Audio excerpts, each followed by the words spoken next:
Israel தேசத்தை குறித்து நம்ம பார்க்கலாம். வரக்கூடிய நாட்களில் ஒவ்வொரு நாளுமே இந்த உலகத்தில் ஒரு சில மாற்றங்களை நம்ம தொடர்ந்து கவனிச்சுட்டே தான் இருக்கிறோம்.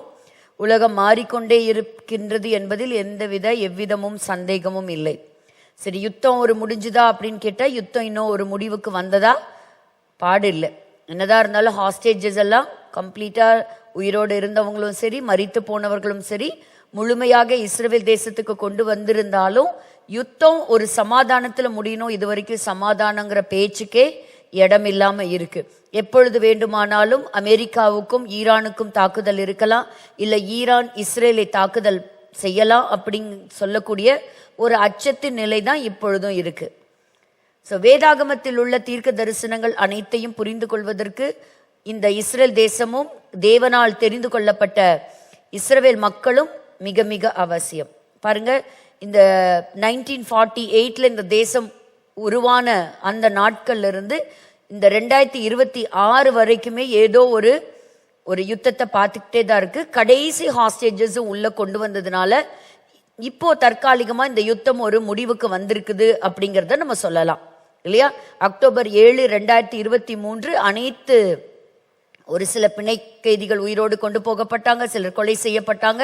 இப்ப எல்லாரும் கம்ப்ளீட்டா ஒரு ஹாஸ்டேஜ்க்கு கூட காசால கிடையாது, எல்லாரையுமே பத்திரமா மீட்டு கொண்டு வந்துட்டாங்க. ஸோ அதனால இப்போ இந்த தைரியமா நம்ம இந்த ஸ்லைட் நம்ம பார்க்கலாம்.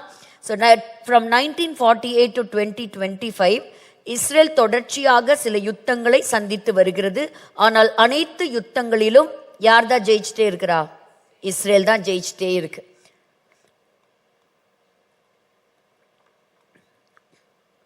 ஸோ இந்த வாரம் பார்த்தீங்கன்னா ஒரு ஹாப்பியான ஒரு நியூஸோட நம்ம ஆரம்பிக்கலாம். யோசேப்பினுடைய கல்லறை குறித்து ஒரு சில காரியங்களை நம்ம இன்னைக்கு பார்க்க போறோம். வேதத்தின் அடிப்படையிலிருந்தும் சில வசனங்களை நம்ம தியானிக்க போறோம். என்ன ஒரு சந்தோஷமான காரியம் அப்படின்னு கேட்டீங்கன்னா, கிட்டத்தட்ட 25 வருஷமா யூதர்களுக்கு யோசேப்புடைய கல்லறைய பகல் நேரத்துல போய் அதை விசிட் பண்றதுக்கு தடை செய்யப்பட்டிருந்தது. அதாவது ஒருவருடைய மரணம், மாதத் யூசுப் அவருடைய மரணத்துக்கு பிறகு எல்லாரையுமே அங்கிருந்த IDF முதற்கொண்டு இந்த இஸ்ரேல் ராணுவம் எல்லாம் வெளியேற்றப்பட்டாங்க. யாருமே என்ன செய்யக்கூடாது? இந்த யோசேப்புடைய கல்லறை பார்ப்பதற்கு வரக்கூடாது. ஸோ யோசேப்பு யாருங்க? ஆபிரகாமினுடைய மகன் ஈசாக்கு, ஈசாக்குடைய மகன் யாக்கோபு, யாக்கோபுக்கு பிறந்த 12 பிள்ளைகள்ல ஒரு 11வது பிள்ளையா யார் எடுத்துக்கலாம்? அந்த சன்ஸ்ல ஜோசப், யோசேப்பை பற்றி நம்ம பார்க்கிறோம். ஸோ யோசேப்புடைய இந்த கல்லறைய நம்ம பார்ப்பது நமக்கு அட்லீஸ்ட் ஒரு படத்தின் வாயிலாகவாக பார்க்கும் பொழுது நமக்கு என்ன ஒரு உறுதிப்படுது? இவங்கெல்லாம் ஒரு கற்பனை கதாபாத்திரங்கள் கிடையாது. they are not some fictional characters or it's not a fictional story. அப்போ இதெல்லாம் உண்மையா நடந்த சம்பவங்கள். வேதாகமம் பொய் சொல்லாது, வேதாகமம் பரிசுத்த ஆவியானவரால் எழுதப்பட்டது. அப்போ இது பாருங்க, யோசேப்பினுடைய கல்லறை எங்க இருக்கு அப்படின்னு கேட்டீங்கன்னா, சீகேம். நம்ம படிக்கும் போது சில சமயத்துல யார் கல்லறை எந்த ஊர்ல இருந்தா நமக்கு என்ன இல்லையா, அந்த மாதிரி ஊர் பேர்லாம் என்ன செய்ய மாட்டோம், பெருசா கவனம் செலுத்த மாட்டோம். ஆனா இந்த ஊர் பேருக்கும் சில கவனம் செலுத்தி இந்த ஊரை பத்தியும் சில விஷயங்களை நம்ம இன்னைக்கு சில காரியங்களை நம்ம தெரிஞ்சு கொள்ள போறோம். சரியா? சீகேமை பற்றியும் நம்ம படிக்க போறோம். ஸோ அந்த இடத்துல பார்த்தீங்கன்னா நிறைய கலவரங்கள்லாம் நடந்திருக்கு. அந்த இடத்துல தீ வைக்கப்பட்டிருக்கு. அதோடைய வெளிச்சுவர் முழுவதுமாக தீப்பற்றி எரிந்தது. பாலஸ்தீனர்கள் அடிக்கடி அங்க வந்த விசிட் பண்ண யூதர்களுக்கு தொந்தரவு கொடுத்துட்டே தான் இருந்தாங்க. அதுல சமீபத்துல ஒரு வாலிபன் கூட கொலை செய்யப்பட்டான். அதாவது அந்த இடத்துக்கு நீங்க பார்க்க போகணும் அப்படின்னா மாசத்துக்கு ஒரு தடவை நீங்க போகலாம். அதுவும் நைட் நேரத்துல தான் போகணும். இந்த நைட் நேரத்துல போயிட்டு விடிறதுக்கு முன்னாடி, சூரியன் உதிக்கிறதுக்கு முன்னாடி அந்த இடத்துல இருந்து நீங்க கிளம்பி வந்துடணும். ஸோ இருட்டா போயிட்டு நீங்க வந்துடணும். ஸோ யோசேப்புடைய கல்லறைக்கு இப்பொழுதும் யூதர்கள் ஒரு பெரிய நம்பிக்கையோட போறாங்க. ஸோ எத்தனையோ அவங்க பயங்கரமான ஒரு டேஞ்சரான ஒரு சூழ்நிலையில தான் அந்த இடத்துக்குள்ள போறாங்க, ஒரு ஆபத்தான நிலையில. ஏன்னா எப்பொழுது வேண்டுமானாலும் அங்க சுற்றி இருக்கக்கூடிய பாலஸ்தீனர்கள் அவர்களை தாக்கலாம். இது சமாரியா பகுதியில அமையப்பட்ட ஒரு இடம். ஸோ இந்த முழுமையா இந்த இடத்த இவங்க 1967 6 நாள் யுத்தத்துல கைப்பற்றி இருந்தாலும் இதுல ஒரு பகுதி மட்டும்தான் இன்னைக்கு இவங்க கையில இருக்கு. ஸோ இந்த யோசேப்பினுடைய கல்லறையின் ஆக்சஸை இஸ்ரேல் வைத்திருக்கிறது. ஆனாலும் இந்த 25 வருஷத்துக்கு முன்னாடி நடந்த இந்த பிரச்சனைனால ஸோ பகல் நேரத்தில் யாருக்கு அலௌடு கிடையாது? யூதர்களுக்கு அலௌடு கிடையாது. ஸோ 25 இயர்ஸுக்கு அப்புறம் யோசேப்புடைய கல்லறைக்குள்ள அவங்க ஃபர்ஸ்ட் கடந்து போயிருக்காங்க. ஸோ யோசேப்பு எங்க அடக்கம் செய்யப்பட்டார்? எந்த இடத்துல அடக்கம் செய்யப்பட்டார்? அவர் மரித்த உடனே எகிப்துல தான் அவர் அடக்கம் செய்யப்பட்டார். அப்ப எப்படி இங்க கல்லறை வந்தது? அவர் வரும்போது எல்லா எலும்புகளையும் எடுத்துட்டு போகணுங்கிறது என்ன சொன்னாரு? யோசேப்பு சொன்னார், ஒரு நாள் கர்த்தர் உங்களை சந்திப்பார், ஒரு நாள் நீங்க இந்த எகிப்தை விட்டு என்ன செய்வீங்க? இந்த ஊரை விட்டு நீங்க போவீங்க. அப்படி போகும்போது மறக்காம நீங்க என்ன செய்யணும்? இந்த எலும்புகளை என்னோட எலும்புகளை நீங்க கொண்டு போகணும்னு சொன்னார். ஆதியாகம புஸ்தகத்தினுடைய கடைசி அதிகாரம் 25வது வசனத்துல வாசிக்கிறோம், தேவன் உங்களை சந்திக்கும் போது என் எலும்புகளை இவ்விடத்திலிருந்து கொண்டு போவீர்களாக என்றும் சொல்லி யோசேப்பு இஸ்ரவேல் புத்திரரிடத்தில் ஆணையிடுவித்துக் கொண்டான். சோ ஒரு ப்ராமிஸ், ஒரு ஆணையா வைப்பாருங்க அவருக்கு. இத்தனைக்கும் அவர் அந்த நாட்கள்ல ஒரு அரச மரியாதையோட தான் அடக்கம் செய்யப்பட்டு இருப்பார். ஒரு பார்வோனுக்கு என்ன கணம் கொடுக்கப்பட்டிருக்குமோ அந்த கணம் யோசேப்புக்கும் எகிப்து தேசத்துல நிச்சயமாக கொடுக்கப்பட்டிருக்கும். அவருடைய பாடி எம்பாம் பண்ணப்பட்டது, அதற்கு பிறகு அடக்கம் செய்யப்பட்டது. ஆனா ஒரு நாள் தெரியும், இந்த சரீரம் ஒரு நாள் மண்ணோடு மண்ணாக மக்கி போனாலும் இவர்கள் போகும் பொழுது என்னுடைய எலும்புகள் இங்கே இருக்கும், என்னுடைய எலும்புகளை எகிப்து தேசத்துல விட்டுட்டு போயிடாதீங்க, என்ன செய்யுங்க, எகிப்து தேசத்திலிருந்து என்னுடைய எலும்புகளை எடுத்துட்டு போங்க. ஹல்லேலூயா. சோ அப்ப இப்ப யாரெல்லாம் போறா? யூதர்களும் போறாங்க, அவர்களோடு கூட எலும்பும் போகுது. சோ அதே மாதிரிதான் இந்த எலும்பு அப்படின்னு சொல்லும் பொழுது மனவாட்டி ஆகிய சபையும் சொல்லலாம். எப்படி ஆதாம்ல இருந்து எலும்பிலிருந்து ஏவாள் உருவாக்கப்பட்டாலோ அதே போல எப்படி இஸ்ரவேலினுடைய ஆபிரகாமினுடைய சந்ததியில் வந்த மாம்சத்தின் மக்கள் போகும்போது இந்த எலும்பும் எகிப்தை விட்டு கடந்து போனது போல கர்த்தர் ஒரு நாள் என்ன செய்வாரு? இந்த உலகத்தினுடைய பாவ உலகத்திலிருந்து ரட்சிப்பிற்காக இயேசுவானவர் யூதர்களை மட்டுமல்ல எல்லா புறஜாதியாரையும் கர்த்தர் எடுத்து கொண்டு போய் தன்னுடைய மனவாட்டியாகிய சபையை கர்த்தர் உருவாக்கினார். அப்போ ஸோ அதை நம்ம இங்க பார்க்கிறோம். ஸோ அப்படிப்பட்ட ஒரு எதிர்பார்ப்போடு மரித்தவர் தான் இந்த யோசேப்பு. ஸோ அது வரைக்கும் இவங்க ஒரு பில்கிரிமேஜ் சென்டர் மாதிரி போவாங்க. அவங்களுடைய விருத்த சேதனம் சமயத்தில், இல்லை அவங்களுடைய ஹேர் கட், பாய்ஸுடைய ஹேர் கட், இல்லை பார் மிட்ஸ்வான்னு சொல்லக்கூடிய அந்த சமயத்தில் அவங்க போவாங்க. ஆனால் கொஞ்ச நேரத்தில் என்ன செஞ்சிருவாங்க? திரும்பி வந்துருவாங்க. ராத்திரி மட்டும்தான் அவங்களுடைய பிரேயர்ஸ் எல்லாம் சொல்லுவாங்க. ஆனா அவங்களுடைய காலை ஜெபம் அப்படின்னு சொல்லப்படுகிற ஷக்காரித் அப்படின்னு சொல்லக்கூடிய பிரேயர்ஸை இதுதான் 25 ஆண்டுகளுக்கு பிறகு இதுதான் ஃபர்ஸ்ட் டைம் அவங்க சொல்லியிருக்கிறாங்க. அவங்க ஒருவேளை அந்த இடத்துக்குள்ள போனாலும் அவங்க நிறைய ஆர்ம்டு ஃபோர்ஸஸோட தான் என்ன செய்யணும்? அவங்க ஃபுல் ப்ரொடெக்ஷனோட, போலீஸ் பெர்மிஷனோட, போலீஸ் பாதுகாப்போட தான் என்ன செய்வாங்க? அந்த கல்லறைக்கு அவங்க போவாங்க. இந்த தடவை தான் இஸ்ரேல் நாட்டினுடைய டிஃபென்ஸ் மினிஸ்டர் இஸ்ரேல் காட்ஸுடைய அனுமதி வந்தது, எல்லாருமே பகல் நேரத்திலையும் போகலாம் அப்படிங்கிறத. ஸோ இது சில ரபிமார்கள் எப்படி பார்க்கிறாங்க அப்படின்னு சொன்னா, இது முழுமையாக அந்த இடம் எங்களுடைய ஆக்கிரமிப்புக்குள்ளாக, கண்ட்ரோலுக்குள்ளாக வருவதற்கான அடையாளம் சொல்றாங்க. ஆனா பாலஸ்தீனர்கள் அங்க இருக்கக்கூடியவர்கள் சொல்றாங்க, இல்ல இல்ல, நீங்க சொல்ற மாதிரி இது யாக்கோபுடைய மகன் யோசேப்பு கிடையாது, இது ஒரு ரிலீஜியஸ் லீடருடைய ஒரு கல்லறை தான். அப்படிதான், அந்த கல்லறை தான், இது எங்களுக்கு தான் சொந்தம், இந்த இடம் எங்களுக்கு தான் சொந்தம் அப்படின்னு. ஆனா வேதாகமத்துல பார்க்கும் பொழுது கானான் தேசத்தை முழுமையாக அவர்கள் யுத்தத்தினாலே கைப்பற்றினாங்க. 7 விதமான ஜாதியார் அந்த இடத்துக்குள்ள இருந்தாங்க. யோசுவாவினுடைய தலைமையில என்ன நடந்தது? யுத்தங்கள் நடந்தது. அவங்க ஒவ்வொரு பட்டணமா கைப்பற்றினாங்க, ஒவ்வொரு ட்ரைபுக்கும் இந்த லார்ட் பேசிஸ்ல. அப்போ அவங்க ஒவ்வொரு ஏரியாவா ஆண்டவர் என்ன செய்தார்? அவங்களுக்கு பகிர்ந்து கொடுத்தார், பிரித்து கொடுத்தார். அப்படிதான் அந்த லேண்டை பார்ட்டிஷன் பண்ணாங்க. 12 கோத்திரத்துக்கும் பார்ட்டிஷன் கிடைச்சது.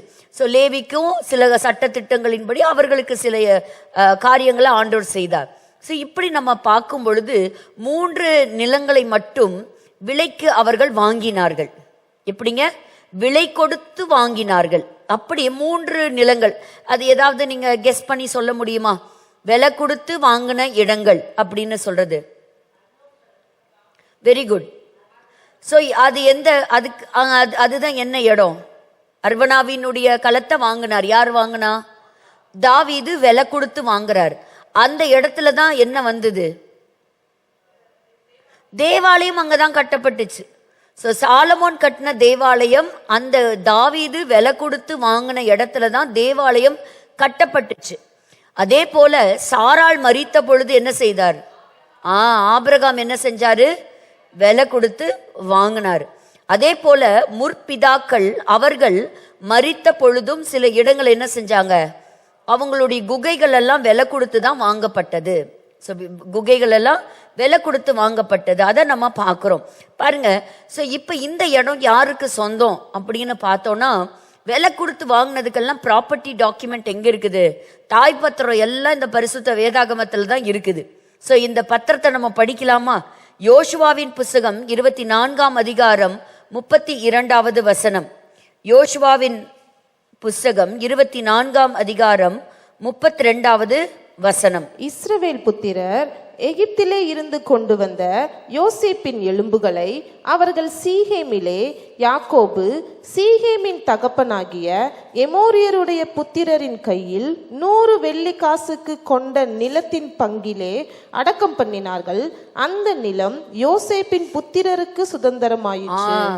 ஸோ பாருங்க, ப்ராப்பர்ட்டி டாக்குமெண்ட் எவ்வளோ கிளியரா, எவ்வளோ ரூபாய்க்கு யாரு கையிலிருந்து வாங்கினாங்க அப்படிங்கிறத ஆண்டு ரொம்ப அழகாவே தெளிவா மென்ஷன் பண்ணி வச்சிருக்கிறாங்க. ஸோ இது பல வருடங்கள் கழிச்சு, பல 1000 வருடங்கள் கழிச்சு இன்னைக்கு இந்த ப்ராப்பர்ட்டி டாக்குமெண்ட்டை தான் என்ன செய்யறாங்க? ரெஃபரன்ஸா காட்டுறாங்க. இது எங்களுடைய முற்பிதாவாகிய யாக்கோபு விலை கொடுத்து வாங்கின இடம். அந்த இடம் தான் என்னது? சீகேம். இந்த இடத்துல யார் அடக்கம் செய்யப்பட்டிருக்கிறார்? யோசேப்பு அடக்கம் செய்யப்பட்டிருக்கிறார். அது எவ்வளவு டீட்டெயில்டா கொடுத்திருக்கிறாங்க பாருங்க.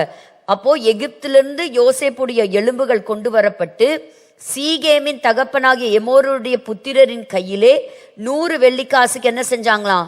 அந்த இடத்த வாங்கியிருக்கிறாங்க. இதே ரெஃபரன்ஸை ஆதியாகம புஸ்தகம் 33ஆம் அதிகாரம் 19வது வசனத்தை நம்ம வாசிக்கலாம். யாக்கோபினுடைய நாட்களின் காலத்துல பார்க்கலாம்.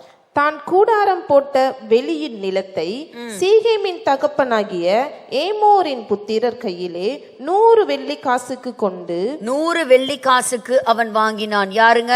யாக்கோபு. ஸோ இப்போ பாருங்க, இத ஆண்டவர் வந்து யாக்கோபுடைய மகன் யோசேப்புடைய எலும்பு எடுத்துட்டு வந்து அதை அடக்கம் பண்ணாங்கன்னு அது ஒரு சிம்பிளா என்ன பண்ணிருக்கலாம்? எழுதியிருக்கலாம். ஆனா இன்னைக்கு இந்த சீகேம் அப்படின்னு சொல்லக்கூடிய நகரம் இன்னைக்கு எப்படி இருக்கு? ஒரு சர்ச்சைக்குரிய ஒரு நகரமா இருக்கு. இந்த இடம் உங்களுக்கா எனக்கா அப்படின்னு சொல்லும் போது இப்ப நம்மளே என்ன ஒரு தீர்ப்பு கொடுத்துடலாம்? இது யாருக்கு தான் சொந்தம்? ஏன்னா யோசுவாவினுடைய புஸ்தகத்துல நம்ம பார்த்துட்டோம், அந்த நிலம் யோசேப்பின் புத்திரருக்கு சுதந்திரம். So the land belongs to the sons of Jacob. அவங்களுக்கு சுதந்திரம். ஸோ ஆண்டவர் வந்து எல்லாவற்றையும் முன்னறிந்த தேவன், முன்னறிந்த தேவன். பாருங்க, இன்னைக்கு இதெல்லாம் வைத்து தான் அவங்க ரொம்ப அழகாவே என்ன செய்யறாங்கன்னா அங்க சந்தோஷமா பாடுறாங்க. ஸோ அங்க இருக்கக்கூடிய இந்த நிலங்கள்லாம் யார்கிட்டையும் அவங்க திருடவும் இல்லை, தந்திரமா போய் ஆக்குப்பை பண்ணல. இதை விலை கொடுத்து அவங்க என்ன செஞ்சிருக்கிறாங்க? அதை வாங்கி இருக்கிறாங்க அப்படிங்கிறத நம்ம பார்க்குறோம். ஸோ அதற்கு பிறகு பார்த்தீங்கன்னா இது டோட்டலா இந்த சீகேம் பகுதி பாலஸ்தீனியன் அத்தாரிட்டி அவங்களுடைய ஜுரிடிக்ஷனுக்கு கீழே வந்துருச்சு. ஆஸ்லோ ரெக்கார்ட்ஸ் நம்ம சொல்றோம் இல்லையா? ஸோ அது 1995ல இருந்து வந்துருச்சு. ஸோ இந்த ரிலீஜியஸ் சைட்டு மட்டும், இந்த இடம் மட்டும்தான் என்ன இருந்ததுன்னா இஸ்ரவேலர்களுடைய கண்ட்ரோலுக்குள்ள இருந்தது. அப்போ இதை விசிட் பண்றதுக்கு தடை செய்யப்பட்டிருந்தது. ஆனா இந்த இடத்தை பத்தி மட்டும் நான் உங்களுக்கு ஒரு சில காரியங்கள் அடிஷ்னலா, இந்த சீகேம் ஏன் ஆண்டவர் இவ்வளவு தூரம் ஸ்பெசிபிக்கா இந்த சீகேமை பற்றி சொல்றாங்க அப்படிங்கறத நம்ம இப்ப பார்க்க போறோம். ஸோ சீகேம் யாருன்னு உங்களுக்கு தெரியுமா? இந்த சீகேம் உடைய கையில வாங்கியிருக்கிறேன் அப்படின்லாம் சொல்றாங்க இல்லையா? இந்த சீகேம் பத்தி ஏதாவது உங்களுக்கு ரெஃபரன்ஸ் ஞாபகம் வருதா?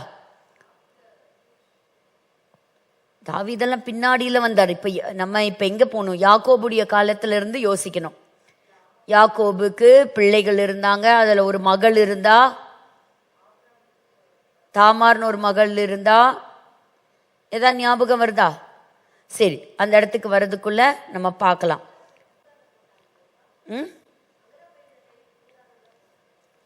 இல்ல அந்த பகுதி, இந்த சீகேம் யாருங்கிற ஒரு ரெஃபரன்ஸ் தான் கேட்டேன். உங்க எல்லாருக்குமே ரொம்ப தெரியும் ஆச்சே கண்டிப்பா அப்படின்னு. இல்ல பாப்போம். ஸோ இப்போ என்ன சொல்றாங்கன்னா, எப்போ நாங்கள் இந்த பகல் நேரத்தில் எங்களுடைய ஜெபங்களை ஆரம்பிச்சிட்டோமோ சீக்கிரமா என்ன ஆயிரும், நாங்கள் கம்ப்ளீட்டாக எங்களுடைய கண்ட்ரோலை நாங்கள் எடுக்க போகிறோம் அப்படிங்கிற இடத்துக்கு வந்துட்டாங்க. இப்போ இந்த சீகேம்ங்கிறது எங்கே இருக்குங்கிறத முதல்ல பார்த்துடலாம். இந்த மேப்புக்கு போகலாம். இந்த ப்ரெசன்டேஷனில் இந்த மேப்பை பாருங்க. முக்கியமான ஒரு பட்டணம் இந்த பட்டணம் சீகேம். இது ஏதாவது கொஞ்சம் ஜூம் பண்ணி காமிக்க முடியுமா? பாருங்க, இது வாசிங்களேன். இந்த சீகேம்ங்கிறது எங்க இருக்கு அப்படின்னு கேட்டிங்கன்னா, இந்த இடத்துல பாருங்க 2 விதமான மலைகள் உண்டு. Mount Gerizim, mount Ebal.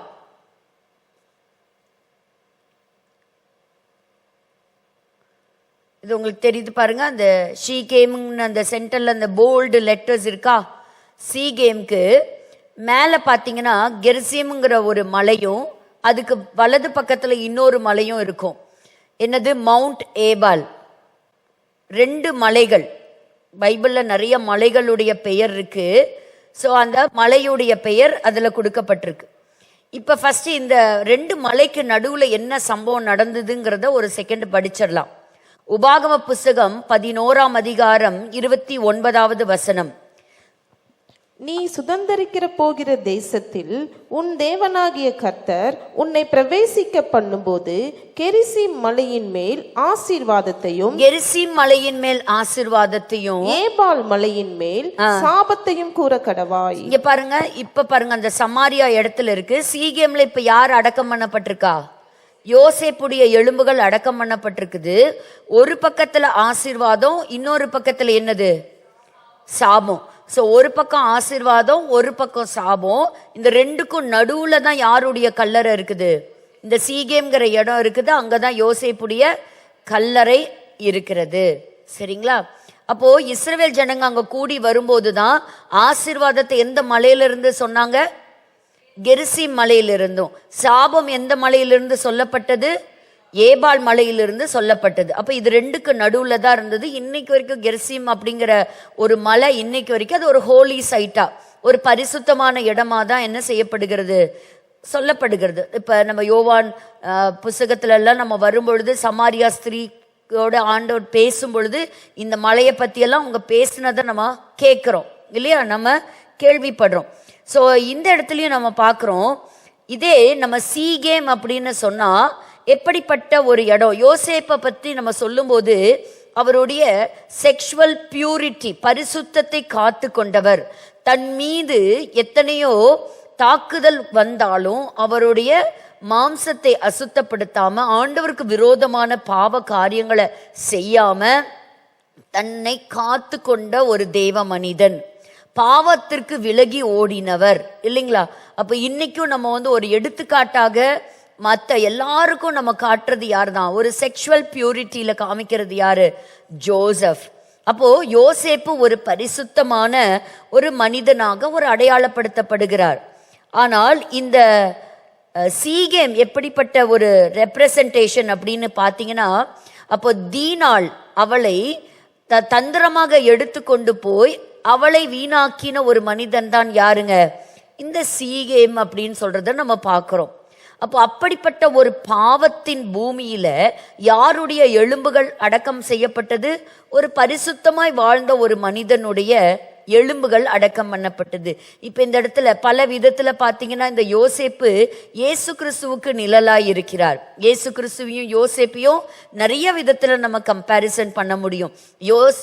இயேசு அடக்கம் பண்ணப்பட்ட பொழுது ஒரு பக்கத்தில் 2 கள்ளன்கள் இருந்தாங்க. ஒருத்தன் அவனுடைய ஜீவன் அவனுக்குள்ள திரும்ப வந்தது, அவனுக்கு வாய்ப்பு கிடைத்தது, மறுபடியுமாக அவன் என்ன செஞ்சான்? அவன் திரும்பவும் வேலைக்கு போனான், ராஜா கிட்ட வேலைக்கு சேர்ந்தான். இன்னொருத்தன் என்னாச்சு? அதே 3 நாள்ல ஒருத்தனை மரண தண்டனைக்கு உட்படுத்தப்பட்டான். அதே போலதான் யோசேப்பை எடுத்துக்கிட்டீங்கன்னா, அவர் ஜெயில இருக்கும் போதும் 2 பேர் இருந்தாங்க. அவர் 2 பேர்ல ஒருத்தர் பதவி உயர்வு, ஒருவருக்கு பதவி நீக்கம், மரணம். இயேசு கிறிஸ்து இருக்கும் பொழுது 2 கள்ளர்கள், ஒரு கள்ளன் என்ன ஆனாரு? ஒருவர் இன்றைக்கு என்னோடு கூட நீ பரதீசில் இருப்பாய் என்று ஒரு ஆசீர்வாதம். மற்றொரு மனிதன் என்னாச்சு? அவனுக்கு மரணம்.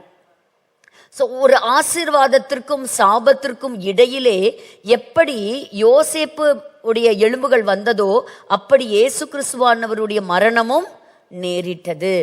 அப்போ யோசேப்பினுடைய பரிசுத்தமான அந்த எலும்புகள் இந்த சாபம் நிறைந்த அந்த சீகேம் என்று சொல்லப்படுகிற அந்த மனிதனுடைய அந்த நிலத்துல அடக்கம் பண்ணப்பட்டது போல பாவம் நிறைஞ்ச உலகத்துல இயேசு கிறிஸ்துவினுடைய குற்றமில்லாத மாசற்ற ரத்தம் சிந்தப்பட்டது. Price the Lord. அப்ப எப்படிப்பட்ட ஒரு அருமையான ஒரு தேவன், அந்த தேவனுக்கு எடுத்துக்காட்டாக இருந்தவர் தான் இந்த யோசேப்பு. யோசேப்புக்கும் இயேசுவுக்கும் நிறைய சிமிலாரிட்டிஸ் உண்டு. ஏதாவது உங்களுக்கு தெரிஞ்சதை சொல்லுங்க பார்க்கலாம். யோசேப்பையும் இயேசுவையும் கம்பேர் பண்ணுங்க அப்படின்னா என்னெல்லாம் உங்களுக்கு ஞாபகம் வரும்? ஆமா, இவருடைய ட்ரெஸ் என்னாச்சு? இவர்கிட்ட இருந்து பறிக்கப்பட்டது. அதே போல இயேசு கிறிஸ்துவின் இடத்திலும் நடந்தது. 2 பேருமே வெள்ளி காசுக்கு விற்கப்பட்டவங்க. இவர் 20 காசு, இவர் 30 காசு. அதாவது அன்னைக்கு ஒரு அடிமையின் விலை 20, இயேசு கிறிஸ்துவினுடைய காலத்துல ஒரு அடிமையின் விலை 30. ஸோ சரிக்கு சமமா கரெக்டான பேலன்ஸ்ட் அமௌண்ட்ல தான் என்ன செய்யப்பட்டிருந்தாங்க? விற்கப்பட்டிருந்தாங்க. எப்படி இந்த யோசேப்பு தன்னுடைய தகப்பனுக்கு ஒரு செல்ல குமாரனா இருந்தாரோ, பக்கத்திலேயே வச்சு பார்த்துக்கிட்டாரோ, அதே போல இயேசு கிறிஸ்துவும் பிதாவாகிய தேவனுக்கு ஒரே பேரான செல்ல குமாரனா இருந்தது. ஸோ அவர்களுடைய சகோதரர்கள் இந்த யோசேப்பை பார்க்க வரும்போது அடையாளம் கண்டுக்கிட்டாங்களா? அடையாளமே தெரியல அவங்களுக்கு. ஃபர்ஸ்ட் தடவை வர்றாங்க, அடையாளமே தெரியல. திரும்ப போயிட்டாங்க, திரும்ப வராங்க, அடையாளமே அவங்களுக்கு தெரியல. யோசேப்பா தான் தன்னை என்ன செஞ்சுக்கிட்டாரு? நான் தான் உங்க அண்ணன் அப்படின்னு. ஏன்னா அவங்க எதிர்பார்க்கவே இல்லை. இவங்க எல்லாரும் சாதாரண மேய்ப்பர்கள். ஸோ மேய்ப்பரா எங்கேயோ மேய்ப்பனா இருக்கணும், ஆடு மேய்ச்சிக்கிட்டு இருக்கணும் எகிப்துல தான் நினைச்சிருக்கலாமே தவிர, யாருமே ஒரு பார்வோனுடைய அரண்மையில பார்வோனுக்கு சரிசமமா யோசேப்பு இருப்பார்னு அவங்க நினைச்சதே கிடையாது. ஸோ அதனால அவங்களால அவர் என்ன செய்ய முடியல? அக்செப்ட் பண்ணிக்கவே முடியல. ஸோ இயேசு கிறிஸ்து வந்த பொழுதும் அவர் தன்னுடைய சொந்தத்துல வந்தாரு. ஆனா அவருக்கு சொந்தமானவர்களோ அவரை ஏற்றுக்கொள்ளவே இல்லை. இயேசு கிறிஸ்துவை நிராகரித்தார்கள். இயேசு கிறிஸ்து எங்களை ஆளக்கூடாதுன்னு சொன்னாங்க இல்லையா? சோ அந்த மாதிரி தான் பல முறை யோசேப்பு தன்னுடைய கனவுகளை வெளிப்படுத்தினாலும், நீ எங்களை ஆள்றதா? எங்களுக்கு இந்த சைட்ல என்ன சொன்னாரு? சீசர் தான் எங்களோட ராஜா, இயேசு எங்களுக்கு யூதனுடைய ராஜான்னு சொல்லாதீங்க, எங்களுக்கு சீசர் தான் ராஜா அப்படின்னு சொன்னாங்க. இப்படி பல விதத்துல என்ன செய்ய முடியும்? யோசேப்பையும் கட்டுனாங்க, அதே போலதான் இயேசு கிறிஸ்துவையும் கட்டப்பட்டார். அப்ப 2 கிரிமினல்ஸ்க்கு நடுவுல இருந்தது போல நம்மளும் அந்த இடத்துல நம்ம அவரை பார்க்கிறோம். ஸோ அடுத்தது எப்படி தன்னைத்தானே வெளிப்படுத்தினாரோ அப்படி ஒரு நாட்கள் வரும், இயேசு கிறிஸ்து அந்த ஜனங்களுக்கு தன்னை வெளிப்படுத்துவார். அதை தான் நம்ம சகரியாவின் புஸ்தகத்துல நம்ம வாசிக்கிறோம். ஸோ கர்த்தர் ஒரு நாள் வரும், ஆண்டவர் தன்னை அந்த ஜனங்களுக்கு நிச்சயமாக வெளிப்படுத்தி கொடுப்பார். ஒரு நாள் எப்படி யோசேப்பு அந்த எகிப்து முழுவதுக்கும் ஒரு ரூலரா மாறினாரோ, ஒரு நாள் முழு இஸ்ரவேலர்களுக்கும் அவர் ராஜாவாக, முழு உலகத்திற்கும் அவர் ராஜாவாக ராஜாதி ராஜாவாக அவர் என்ன செய்ய போறாருங்க? ஆட்சி செய்ய போறாரு. ஸோ அது மாதிரி நம்ம இங்க பார்க்கிறோம். ஸோ யோசேப்பு என்ன செஞ்சாங்க? ஒரு குழிக்குள்ள போட்டாங்க. அதற்கப்புறம் அவரை வெளியே கொண்டு அவர் எப்படி அந்த பார்வோனுக்கு ஒரு ரைட் சீட்ல உட்கார்ந்தாரோ, இயேசு கிறிஸ்து மரணத்தின் தாழ்விடங்கள்ல போனாரு. அவர் உயிரோடு கூட எழுந்தார், உயர்த்தப்பட்டார். பிதாவினுடைய வலது பாரிசத்திலே அவர் நமக்காக இன்றைக்கும் பரிந்து பேசிக் கொண்டிருக்கக்கூடிய மகா பிரதான ஆசாரியனாக இருக்கிறார். அவர் ராஜாவாக இருக்கிறார், நமக்காக ஆசாரியனாகவும் அவர் இருக்கிறார். அதெல்லாம் நம்ம பார்த்தோம். அவர் மேல பொய்யான குற்றச்சாட்டு எழுப்புனாங்க. யோசேப்பு மேலேயும் நிறைய பொய்யான குற்றச்சாட்டுகளை எல்லாம் எழுப்புனாங்க. அதுக்கப்புறம் யோசேப்பினுடைய சகோதரர்கள் மனம் திரும்பினாங்களா? மனம் திரும்பினா, ஐயோ எங்க சகோதரனுக்கு இப்படி பண்ணிட்டமேன்னு அழுதுருப்பாங்க இல்லையா? எல்லாம் கட்டி பிடிச்சு அழுதாங்க. யோசேப்புக்கு அழுகிய அடக்கவே முடியல, உள்ள போய் அழுகிறார். அப்ப அதே மாதிரிதான் ஒரு நாள் வரும், இயேசு கிறிஸ்து தன்னை வெளிப்படுத்தும் போது எல்லாரும் தன்னுடைய சொந்த ஒரே பேரான பிள்ளைக்கு அழுகிறது போல தேசமே அழுவாங்களாம். அப்படிப்பட்ட ஒரு நாள் ரொம்ப நெருங்கி இருக்கு. ஆண்டவர் அந்த நாளுக்காக காத்து கொண்டு இருக்கிறார். இந்த உலகமும் அதற்கு ஆயத்தப்பட்டு கொண்டிருக்கிறது. ஸோ அதனால இந்த இடத்துல நம்ம பார்க்கிறோம், இப்படிப்பட்ட ஒரு இந்த நிலமா இருக்கட்டும், அவர் அடக்கம் பண்ணப்பட்ட இடமா இருக்கட்டும், எல்லா விதத்திலையும் இயேசுவானவரோடு கூட ஒப்பிட்டு நம்மளால பார்க்க முடியும். அதான் நம்ம இந்த இடத்துல நம்ம பார்க்கிறோம். ஸோ அதனால தான் அவங்க சொல்றாங்க, இப்ப எங்களுக்கு யோசேப்புடைய கல்லறைய பகல் வெளிச்சத்துல கிடைச்சிருச்சுல, எங்க மேசியாவும் சீக்கிரம் வர போறாரு அப்படின்னு சொல்லிட்டு சந்தோஷமா பாட்டு பாடினாங்க. இந்த கடந்த வாரம் அந்த எலும்புகளை பத்தி பாடினாங்க. மோசே எப்படி எலும்புகளை எடுத்துட்டு வந்தான்னு சொல்லி விசுவாசத்தோட சந்தோஷமா பாடினாங்க. பாடி முடிக்கும் போது சொன்னாங்க, எப்படி எங்களுக்கு இன்னைக்கு இந்த கல்லறையுடைய ஆக்சஸ் எங்களுக்கு பகல்ல கிடைச்சதோ அது போல சீக்கிரமா எங்களுக்கு யார் வரப்போறா, எங்க மேசியாவும் எங்களுக்கு வரப்போகிறார் அப்படின்னு சொல்லி அதை சொன்னாங்க. ஸோ இதை ஒரு இப்படி ஒரு ஹாப்பி நியூஸ் தான் அவங்கள பொறுத்த வரைக்கும். ஆனால் நமக்கு தான் தெரியும், இயேசு கிறிஸ்து எத்தனை வருஷம் ஆயிடுச்சு? 2000 வருஷம் ஆயிடுச்சு. அவர் திரும்ப வரப்போகிறார். அவர் மேசியாக மட்டுமல்ல, ராஜாதி ராஜாவாக, நியாயாதிபதியாக, இந்த உலகத்தை ஆள போகின்றவராக அவர் வரப்போகிறார். சரியா? ஸோ இப்ப சொல்லுங்க, கெர்சிம்ங்கிற மலையில இருந்து என்ன சொன்னாங்க? ஆசீர்வாதத்தை. ஏபால்ங்கிற மலையில இருந்து என்ன சொன்னாங்க? சாபத்தை. ஸோ இப்போ நம்ம பார்க்குறோம், நீங்கள் தொடர்ந்து நியூஸ் பேப்பர்ல எல்லாம் நீங்கள் பார்த்துருப்பீங்க, ஈரான் மற்றும் அமெரிக்காவினுடைய சில காரியங்களை கிட்டத்தட்ட எப்படி பெர்ஷியாங்கிற ஒரு பெயர் மாற்றப்பட்டு இன்னைக்கு Iran, Islamic Republic of Iran அப்படின்னு சொல்லி இன்னைக்கு மாறி ஏராளமான மக்கள் பார்த்தீங்கன்னா கொலை செய்யப்பட்டு இருக்கிறாங்க. அதற்காக ஜெபம் பண்ணுங்க. ஈரான் தேசத்துல ஒரு பெரிய ரட்சிப்பு உண்டாகணும், ஒரு ஆட்சி மாற்றம் உண்டாகணும், ஒரு நல்ல லீடர் வரணும். அதற்காக நீங்க எல்லாரும் தொடர்ந்து நீங்க ஜெபம் பண்ணுங்க. ஸோ உங்களுடைய ஜெபங்கள் இருக்கட்டும். பாருங்க, ஈரானியன் பார்லிமெண்ட்ல பாருங்க, IRGC யூனிஃபார்ம் போட்டு death to America, death to Israel அப்படின்னு சொல்லி என்ன செய்யறாங்க? பயங்கரமா குரல் எழுப்புறாங்க. ஈரான் யாரையும் நாங்க தூக்குல போட மாட்டேன் அப்படின்னு சொன்னா கூட, ஸோ ஒரு ஈரான் தேசத்தை சேர்ந்த ஒரு ரெஸ்லர், ஒரு ஸ்போர்ட்ஸ் மேனை என்ன செய்யறாங்க? ஒரு எக்ஸிக்யூட் பண்றதுக்கு ஆர்டர்ஸ் கொடுத்துருக்குறாங்க. ஈரான் இப்ப பார்த்தா எப்படி காட்சி அளிக்குது அப்படின்னா, கொரோனா காலத்துல எப்படி பிணங்கள் குவியல் குவியலாக இருந்ததோ, அந்த பிணங்களை கொண்டு போய் அடக்கம் பண்றதோ எரிக்கிறதுக்கு கூட இடம் இல்லாத அளவுக்கு இருந்ததோ, ரோடு முழுக்க பிணங்கள் காட்சி அளிக்கிறது. எல்லாரும் கொலை செய்யப்பட்டிருக்கிறாங்க. அந்த இஸ்லாமிக் ரெஜிமுக்கு அகெயின்ஸ்டா எல்லாரும் ப்ரொட்டஸ்ட் பண்றாங்க, பொதுமக்கள் ப்ரொட்டஸ்ட் பண்றாங்க. ஆனா அங்க உள்ள நடக்கிற அதிகமான விஷயங்கள் வெளியில தெரியல. 40,000 தாண்டிருச்சுன்னு சொல்றாங்க மரித்தவர்களுடைய எண்ணிக்கை. So hundreds are left on the road sides. ஆனா ஏஐ மூலியமா இப்ப வீடியோஸ், எது ஏஐன்னு கண்டுபிடிக்க முடியல, எது உண்மையான வீடியோன்னு கண்டுபிடிக்க முடியல. ஆனால் அமெரிக்காவை குற்றம் சாட்டி அமெரிக்காவினுடைய பிளாகை போட்டு அந்த இடத்துல நிறைய அந்த காஃபின் பாக்ஸஸ் எல்லாத்தையும் இஸ்ரேல் கொடுத்துருக்கு. ப்ரொட்டஸ்ட். இதே மாதிரி மக்களை வேற வேற இடங்கள் எல்லாம் டிபார்ட் பண்ணும்போதும், ஆரம்ப காலத்துல எத்தனையோ உலக தலைவர்கள் வந்திருந்தாலும் அவங்களும் இதை செய்திருந்தாலும், ஆனா யாரும் எந்த ஜனங்களும் இந்த அளவுக்கு எதிர்ப்பு தெரிவிக்கலையாம். ஆனா ட்ரம்ப் அதே காரியத்தை செய்யும் போது இன்னைக்கு ஆயிரக்கணக்கான மக்கள் அதற்கு எதிர்ப்பு தெரிவிக்கிறாங்க. So preparing for the worst, Tehran preparation for the Americans attack. America சொல்லுது, இங்க பாரு, நீ உன்னுடைய பொதுமக்களை கொலை செய்யறத நிறுத்து, இல்லைன்னா பயங்கரமான தாக்குதலை சந்திக்க வேண்டி இருக்கும். ஈரானும் ஒரு சாதாரண நாடு கிடையாது, சக்தி வாய்ந்த நாடு, சக்தி வாய்ந்த நாடு, பழமையான நாடு. அவங்க கிட்டேயும் மேன் பவர் இருக்கு, அவங்க கிட்டேயும் டெக்னாலஜி சப்போர்ட் இருக்கு, இன்வென்ஷன்ஸ் இருக்கு.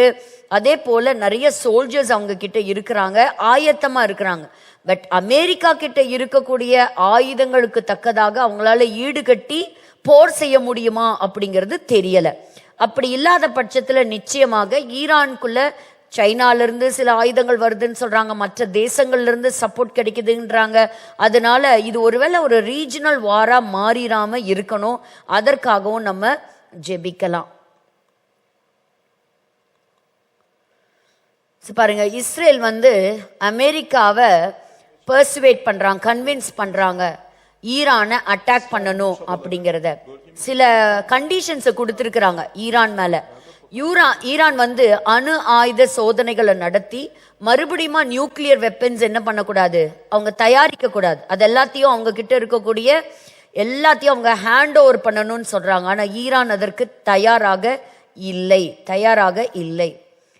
பாருங்க, அவங்க ஈரான் சீஃப் என்ன சொல்றாருன்னா, ஈரான் கிட்ட இருக்கிற டிஃபென்சிவ் சயின்டிபிக் நியூக்ளியர் கெப்பாபிலிட்டிஸ் இதெல்லாம் எங்களோடது, இது எல்லாத்தையும் வந்து அழிக்க முடியாது. ஆனாலும் கடந்த வாரங்கள்ல பாத்தீங்கன்னா நிறைய இடங்கள்ல வெடி சத்தங்கள் கேட்டதாகவும் நிறைய இடங்கள் தாக்கப்பட்டதாகவும் சொல்லப்படுகிறது ஈரான்ல.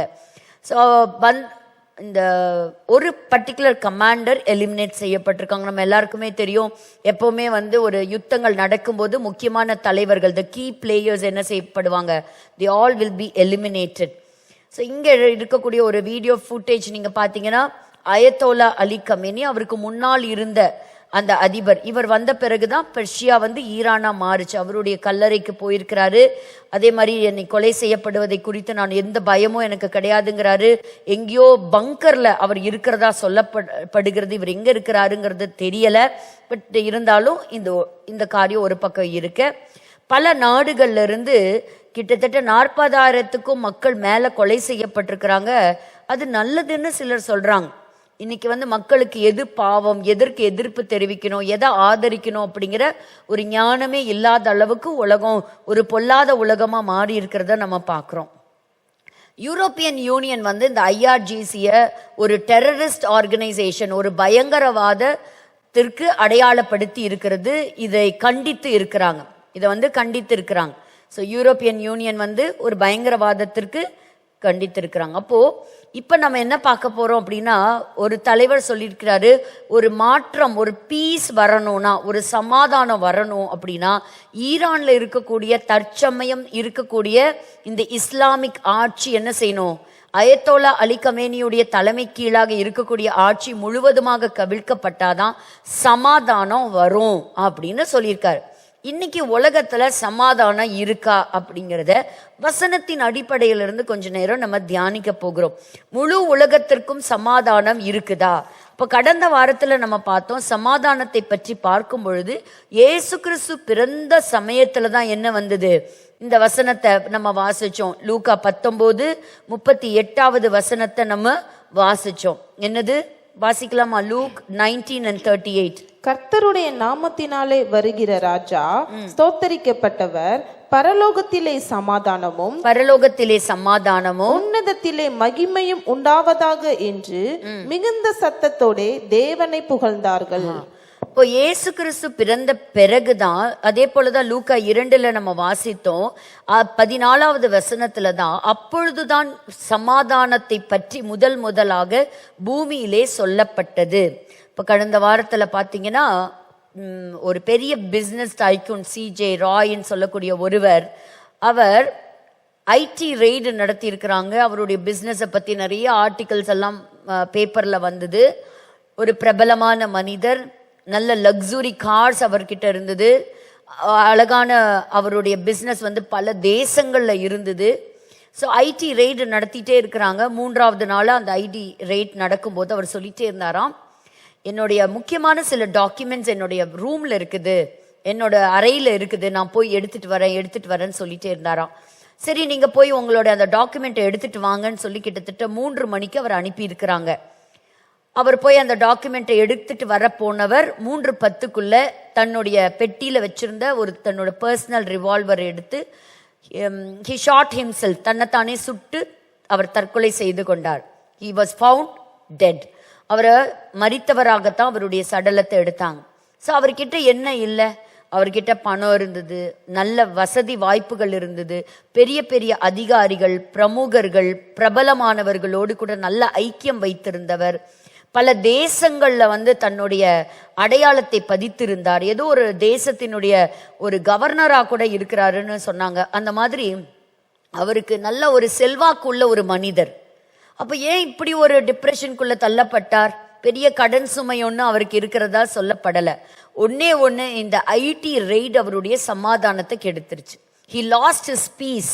ஏன்னா அதுதான் அவர் கடைசியாக அவர் புலம்பிய ஒரு காரியம்.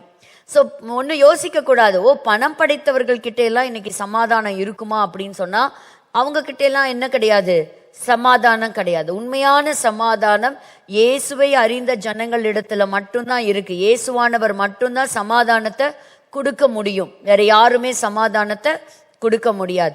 இன்னைக்கு அதுல ஒரு ஸ்பெஷல் எடிஷனா இந்த எப்ஸ்டீனுடைய ஃபைல்ஸை பத்தி எல்லாம் தொடர்ந்து பேப்பர்ல படிச்சிருப்பீங்க. அதுல இருந்து ஒரு சில காரியங்களை கூட நம்ம இன்னைக்கு பார்க்க போறோம்.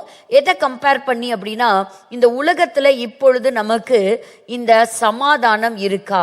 முழு உலகத்திற்கும் சமாதானம் இருக்கிறதா? முழு உலகத்திற்கும் என்ன கிடையாதுங்க? சமாதானம் இல்லை. ஏன்னா இந்த உலகம் துன்மார்க்கருடைய கையிலே விடப்பட்டிருக்குது. தேவன் தான் சமாதான காரணர். அவர் கலகத்தின் தேவன் அல்ல, அவர் சமாதானத்தின் தேவன். சண்டை இருக்கிற இடத்துல, அங்க யுத்தம் நடக்கிற ஒரு இடத்துல, இப்படி போட்டி பொறாமைகள் இருக்கிற இடத்துல என்ன இருக்காது? கண்டிப்பா சமாதானம் இருக்காது. சமாதானம் இருக்காது. சரி, வாசிங்க.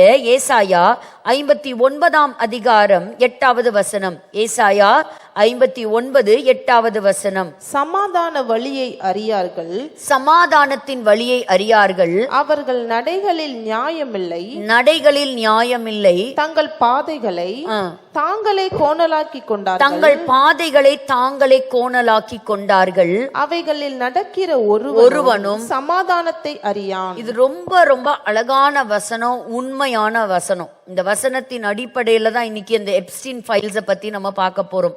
சமாதானத்தின் வழியை துன்மார்க்கர் அறியார்கள். அவங்களுக்கு சமாதானத்தை அவங்க லைஃப்ல இருக்கவே இருக்காது. அவங்களுடைய நடையில என்ன இல்லை அப்படின்னா என்ன அர்த்தம்? உண்மை கிடையாது, உண்மை கிடையாது.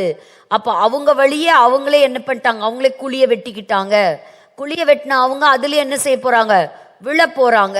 அதுல அந்த பாதையில நடக்கிறவங்க, அந்த பாத்தை சோஸ் பண்றவங்களுக்கு என்ன கிடையாதுங்க?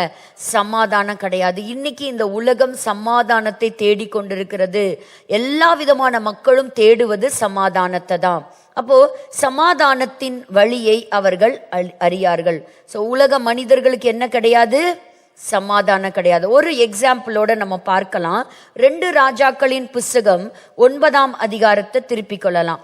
2 ராஜாக்களின் புஸ்தகம் 9ஆம் அதிகாரம் 22வது வசனத்தை நம்ம வாசிக்கலாம். யோராம் எகுவை கண்டவுடனே, எகுவே சமாதானமா என்றான். அதற்கு எகு, உன் தாயாகிய எசபேலின் வேசித்தனங்களும் அவளுடைய பில்லி சூனியங்களும் இத்தனை ஏராளமாய் இருக்கையில் சமாதானம் ஏது என்றான். அப்போ ஒரு தேசத்தின் ராஜாக்களோட பேசிக்கொள்ளுகிற ஒரு சம்பவத்துல தேசத்திற்கு சமாதானம் வருமா, இன்னைக்கு இந்த உலகத்துக்கு சமாதானம் வருமா அப்படிங்கும் போது யெகூ சொல்லக்கூடிய வார்த்தைகள் மிக மிக கவனிக்க வேண்டிய வார்த்தைகள், சபை உற்று கவனிக்க வேண்டிய வார்த்தைகள். அப்ப இந்த இடத்துல அவர் சொல்றாரு, எப்படி சமாதானம் வரும்னு நீ நினைக்கிற? அதுக்கு முன்னாடி பாத்தீங்கன்னா 17வது வசனத்திலிருந்தே தூரத்துல இருந்து இஸ்ரேலில் கோபுரத்தின் மேல் நிற்கிற ஒரு ஜாமக்காரன் நின்றுட்டு இருந்தானா. ஒரு வாட்ச்மேன் நம்ம எடுத்துக்கலாம். அந்த வாட்ச்மேன் மேல இருந்து என்ன செய்யறான்? தூரத்துல இருந்து பாக்குறான். எகுவின் கூட்டம் இவங்க மேல படையெடுத்து வருகிறத பார்க்கிறான். யோராமுடைய வாட்ச்மேன் என்ன செய்யறான்? மேல இருந்து பாக்குறான். தூரமா ஒரு கூட்டம் வந்துட்டு இருக்கு. அந்த கூட்டத்தை பார்த்தா யாரோட கூட்டம் மாதிரி இருக்கு? யெகூ அப்படின்னு சொல்லக்கூடிய ஒருத்தனுடைய தலைமையில, லீடர்ஷிப்ல ஒரு கூட்டம் வந்துட்டு இருக்கு.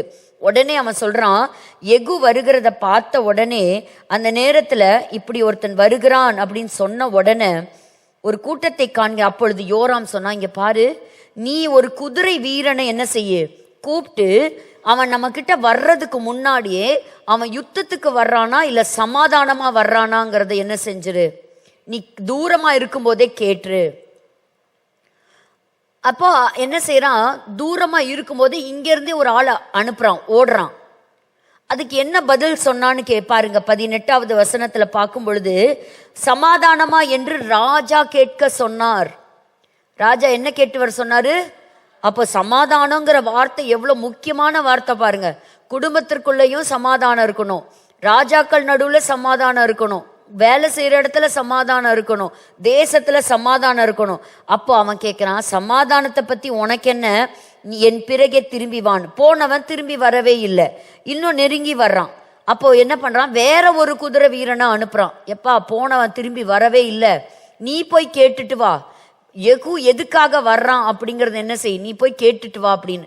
சரி, இவனும் போறான். யெகூ கிட்ட போய் என்ன கேட்கிறான், நீங்க 19வது வசனத்துல போய் சமாதானமா என்று ராஜா கேட்க சொன்னார். அப்ப ராஜாக்கு வேண்டதெல்லாம் என்னதான், ஒரு சமாதானமா. சமாதானமா எதுக்கு வந்திருக்கிறான், பதட்டமா இருக்கும்ல அவனுக்கு, யுத்தத்துக்கு வந்திருக்கானா, தன்னை கொலை செய்ய போறானா, எதுக்கு வர்றான்னு தெரியலையே அப்படின்னு சொல்லிட்டு. இவன் போனவனு என்ன செய்யல, திரும்பி வரவே இல்லை. அந்த சமாதானமா அப்படின்னு கேட்டதுக்கு ஆன்சரும் யெகூ சொல்லவே இல்லை. அப்பெல்லாம் உனக்கு என்ன அப்படின்னு சொல்லி அவனையும் தன்னோட கூட இணைத்து கொண்டான். அப்ப பாருங்க, ரொம்ப வேகமா கிட்ட வர்றதை அவங்க பார்க்கும்போதே அவங்களுக்கு புரிஞ்சிருச்சு இவன் எப்படிப்பட்ட ஒரு வேகத்துல வர்றான். அப்ப பாருங்க, வேகமா ஓட்டினாலே அது யாருன்னு அந்த நாட்கள் ஒரு அடையாளம், யெகூவை ஒரு அடையாளமா நம்ம எடுத்துக்கலாம். இப்ப பாருங்க 22வது வசனத்துல இப்பதான் அதுக்கு ஆன்சர் பண்றாரு. என்ன ஆன்சர் பண்றான், யோராம் யெகூவை கண்ட உடனே யெகூவே சமாதானமா என்றான்.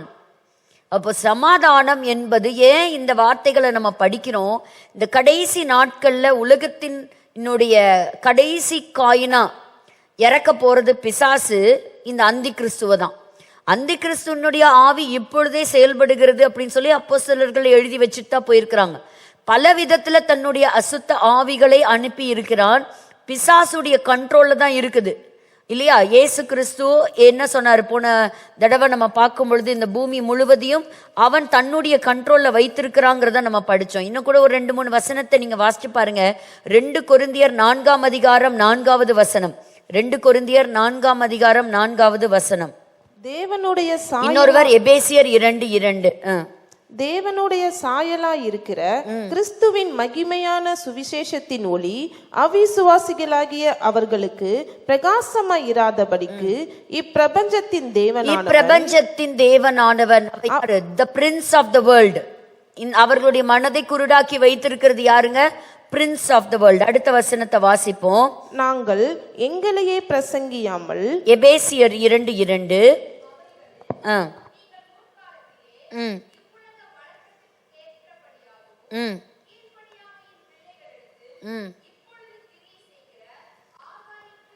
ஆகாயத்து அதிகார பிரபுவாகிய, இப்பொழுது கிரியை செய்கிற ஆகாயத்து அதிகாரத்தின் பிரபு, வான மண்டலத்தின் சேனைகள். பலது he is invisible to our eyes, ஆனால் அவனுடைய தந்திரங்கள் நமக்கு தெரியாதது இல்லைன்னு பைபிள் சொல்லுது. அவன் தந்திரமா உலகத்திற்குள்ள வருகிறான், தந்திரமாய் வஞ்சிக்கிறான், தந்திரமா என்ன செய்யறான், ஆத்துமாக்களை திருடி கொண்டிருக்கிறான். இந்த உலகத்தின் அதிபதி, he is the prince of the world. இயேசு கிறிஸ்துவும் அதை சொல்லி போனார். பிற்பாடு வந்த அப்போஸ்தலர்களும் என்ன செய்யறாங்க, அதை பதிவு செய்திருக்கிறாங்க. இன்னைக்கு மனதை குருடாக்கி வைத்திருக்கிறான், கண்ணை கட்டி வச்சிருக்கிறான். அப்போ எப்படி இந்த உலகம் அவனுடைய கையில இருக்கும்போது பரிசுத்தத்தை நம்ம எதிர்பார்க்க முடியுமா? விழுந்து போன லூசிபர் கிட்ட இருந்து சமாதானத்தை எதிர்பார்க்க முடியுமா? கிடையவே கிடையாது. இப்பதான் யோராம் யெகூவை பார்த்து சொல்றான், சமாதானம், யெகூவே சமாதானம். அதற்கு யெகூ, உன் தாயாகிய எசபேலின் வேசித்தனங்களும் அவளுடைய பில்லி சூனியங்களும் இத்தனை ஏராளமாய் இருக்கையில் சமாதானம் ஏது என்றான். ஹல்லேலூயா. அப்போ சமாதானம் இல்ல அந்த தேசத்துல அப்படின்னா, அந்த சமாதானம் இல்லாம போனதுக்கு காரணம் என்ன? அந்த தேசம் முழுவதும் இருந்த விக்கிரக ஆராதனை. நம்பர் 1. நம்பர் 2, வேசித்தனங்கள். நம்பர் 3, பில்லி சூனியங்கள், மாந்திரீக வல்லமைகள். நரபலியை கொடுத்தாங்க, சொந்த பிள்ளைகளை கொண்டு போய் என்ன செஞ்சாங்க, அக்கினியில போட்டாங்க. ஆண்டவரை துக்கப்படுத்தினாங்க, கோபப்படுத்தினாங்க. ஆண்டவர் எதெல்லாம் புறஜாதியார் இடத்திலிருந்து கற்றுக்கொள்ள கூடாதுன்னு சொன்னாரோ அது எல்லாத்தையும் கற்றுக்கொண்டாங்க. இன்னைக்கு அவங்களெல்லாம் மட்டும் நம்ம சொல்றோம்னு நினைக்க கூடாது. இன்னைக்கு சபைகளுக்கு நடுவிலும் இப்படிப்பட்ட அசுத்தங்களை கேள்விப்பட பார்க்கக்கூடிய சம்பவங்களா இருக்குது. பாருங்க, ஒரு காலத்துல ஒரு ஆவிக்குரிய சபை அப்படின்னு சொன்னாலே வசனத்தை தேடுவாங்க, எங்களுக்காக ஜெபம் பண்ணுங்கன்னு சொல்லுவாங்க. இன்னைக்கு அந்த காலமெல்லாம் மாறிட்டு வருது. கடந்த 10 ஆண்டு காலங்களாக இதே கோயம்புத்தூர் கோர்ட்ல கவுன்சிலரா நான் இருக்கிறேன். நான் இன்னைக்கு பார்க்கறது என்னன்னா, இந்த வாரம் நான் என்னுடைய எல்லா கேஸ் கட்டும் நான் அடுக்கி வைக்கும்போது பார்த்தா அதுல ஒரு கேஸை தவிர எல்லாமே ஒரு கிறிஸ்தவ குடும்பங்களினுடைய விவாகரத்து கேஸா தான் இருந்தது. அது மட்டும் இல்ல, கோர்ட்ல நாங்க பிரபலமா இருக்கக்கூடிய ஊழியர்கள்ல இருந்து ஊழியர்களுடைய பிள்ளைகளுடைய விவாகரத்து முதற்கொண்டு நாங்க இன்னைக்கு பார்க்கிறோம். இன்னைக்கு ஆண்டவர் துக்கப்படக்கூடிய காரியம் எங்கேயோ உலகத்துல மட்டும் நடக்கல, இன்னைக்கு எங்கெல்லாம் இருக்கு, சபை நடுவிலும் இருக்கு. சபை முதல்ல மனம் திரும்பணும், சபைக்குள்ள ஒரு எழுப்புதல் வரணும், சபைக்குள்ள ஒரு உயிர்மீட்சி உண்டாகணும். அதற்காக நம்ம ஜெபிக்கணும். சபைக்காக தான் இயேசு கிறிஸ்து திரும்பி வருகிறார். அப்போ இப்படிப்பட்ட இந்த அசுத்தங்கள் தேசத்துல தான் நடக்குதா, அப்ப எனக்கும் இதுக்கும் சம்பந்தம் இல்லைன்னு நினைக்க கூடாது. இன்னைக்கு திருச்சபைக்குள்ள இருக்கக்கூடிய பாவ காரியங்கள்ல உலகத்தின் பாவத்தையும் சபைக்குள்ள பார்க்கக்கூடிய வேதனையான சூழ்நிலை வந்திருக்கு இல்லையா? என்ன இல்லை, இன்னைக்கு பெருமை இருக்குது, புகழை தேடி, அதிகாரத்தை தேடி இல்லையா? இன்னைக்கு வேசித்தன பாவங்கள், விபச்சார பாவங்கள் அப்படி வெளிவந்தாலும் அதை ஆதரிக்கக்கூடிய விசுவாச ஜனங்களாக மாறிவிட்டோம். அந்தோ பரிதாபம். நம்ம அவனவனுடைய நடைய காத்து கொண்டாதான் அவனவனுடைய நீதியின் கிரீடத்தை பெற்றுக்கொள்ள முடியும். இந்த எல்லா பாவத்திற்கு உடன்பட்டால், பாவத்துக்கு நம்ம கை கொடுத்தா என்ன ஆகும்? கடைசியில அந்த கூட்டத்தின் வழியில தான் போய் முடியணும். கர்த்தர் ஒரு பெரிய வெளிச்சத்தை சபைக்கும் கர்த்தர் தரணும். அப்ப இந்த இடத்துல அவர் சொல்லுகிறது என்ன? சமாதானம் ஏது? இன்னைக்கு இப்படிப்பட்ட வேசித்தனங்கள் நிறைந்த ஏராளமா இருக்கே அப்படின்னு சொல்லும் போதுதான் இந்த 2-3 நாட்களாக மட்டுமல்ல, சில மாதங்களாக தொடர்ச்சியாக வரக்கூடிய எப்ஸ்டீன் ஃபைல்ஸ். எத்தனை பேர் இந்த ஃபைல்ஸை பத்தி கேள்விப்பட்டீங்க? ஜெஃப்ரி எப்ஸ்டீனை பத்தி தெரியுமா? கட்டாயம் பேப்பர் படிக்கணும், உலகத்துல என்ன நியூஸ் இருக்குங்கிறது தெரிஞ்சுக்கணும். ஏதோ எகுவினுடைய காலத்துல தான் நடந்தது போல, இப்ப நமக்கு ஊர்ல எல்லாம் இது கிடையாது அப்படின்னா, இன்னைக்கு பேப்பரை திருப்பினீங்கன்னா வேர்ல்டு நியூஸ்ல வரக்கூடிய தலைப்பு செய்தியே என்னதான்? எப்ஸ்டீன் ஃபைல்ஸ் தான். எப்ஸ்டீன் ஃபைல்ஸ்ல இருந்து இன்னைக்கு ஏராளமான பிரபலங்களா இருக்கக்கூடிய பெயர்கள் எல்லாம் இன்னைக்கு வெளியே வந்துகிட்டு இருக்கு. பாருங்க, அந்த பிபிடிக்கு நேரா நம்ம போகலாம். அதுல என்ன அப்படின்னா, நம்ம ஆச்சரியப்படக்கூடிய அளவுக்கு சில பெயர்கள் வெளியே வந்திருக்கு. So Epstein, Jeffrey Epstein. So இவர் யார் அப்படின்னு கேட்டீங்கன்னா, ஒரு பிரபலமான ஒரு நபர். தம் பேர்ல ஒரு ஐலாண்டே வச்சிருக்கிறார். அந்த ஐலாண்டை நம்ம எப்ஸ்டீன் ஐலாண்டுன்னே நம்ம சொல்லலாம். எல்லா அதிகாரிகள், பட தயாரிப்பாளர்கள், இல்லைனா film industry, entertainment industry, anything you name it, பிரதம மந்திரிகள், புகழ் பெற்றவர்கள், பதவியில் இருப்பவர்கள், அதிகாரிகள், அரசாங்க துறையில நல்ல ஒரு பிரபலமா இருக்கக்கூடியவர்கள், யார் யாரெல்லாம் இருக்கிறாங்களோ அத்தனை பேர்த்தோடையும் நட்பு வைத்திருந்தவர் தான் இந்த எப்ஸ்டீன்.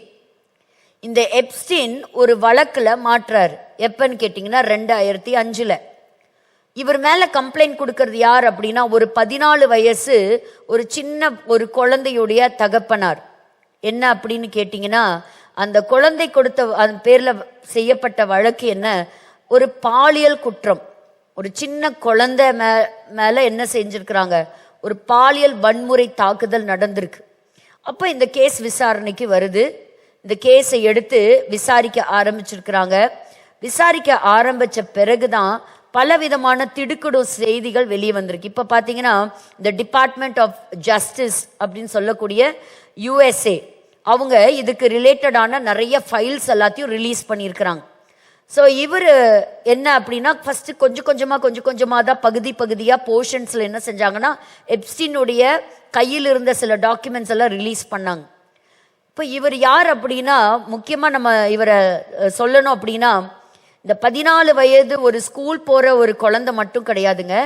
ஏராளமான சிறுவர், 14 வயசு, 15 வயசு, 17 வயசு, இந்த மாதிரி சின்ன சின்ன குழந்தைங்க, சில வாலிப பிள்ளைகள், 20 வயசுக்கு உட்பட்டவங்க, ஏஜ் அட்டன் பண்றதுக்கு முன்னாடி, ஏஜ் அட்டன் பண்ண பிறகு, இப்படி பல்வேறு கேட்டகரியில இந்த பிள்ளைகளை கூட்டிட்டு போறது உண்டு. பெரிய பெரிய அரசியல் இல்ல, அரசியல்னு மட்டும் இல்ல, எல்லா தலைவர்களுக்கு மசாஜ் சென்டர் மாதிரி வச்சு நடத்தி, இந்த பிள்ளைகளை வச்சு நடத்தி, அதற்கு பிறகு அந்த பிள்ளைகளிடத்துல தவறான முறையிலே அந்த பிள்ளைகளை அணுகி அந்த பிள்ளைகளுடைய வாழ்க்கை சீரழிக்கிறது மட்டும் இல்ல, ஏராளமான பிள்ளைகளை பயமுறுத்தி, அந்த பிள்ளைகளை த்ரெட்டன் பண்ணி, அந்த பிள்ளைகளை பிளாக்மெயில் பண்ணி, அப்போ அங்க நடக்கிற சம்பவங்கள் எல்லாத்தையும் ரெக்கார்ட் பண்ணிக்கிறது. ஸோ இதுல யார் யாரெல்லாம் வெளியே வந்தாங்க அப்படின்னு பார்த்தீங்கன்னா, ஏராளமான பணக்காரர்களும் செல்வந்தர்கள், பவர்ஃபுல் பீப்புள், அதாவது இவரை ஒரு சின்ன வார்த்தையில சொல்லணும்னா ஒரு புரோக்கர். அதாவது அந்த இடத்துல போதை வஸ்துக்கள், அந்த இடத்துல போதை வஸ்து. இவர் என்ன நடத்துவாராம்? செக்ஸ் பார்ட்டி நடத்துவாராம். ஸோ எல்லா உலக தலைவர்களும் அந்த ஐலாண்டுக்கு போயிடுவாங்க. தனக்குன்னே ஒரு தீவை வைத்திருக்கிறான்.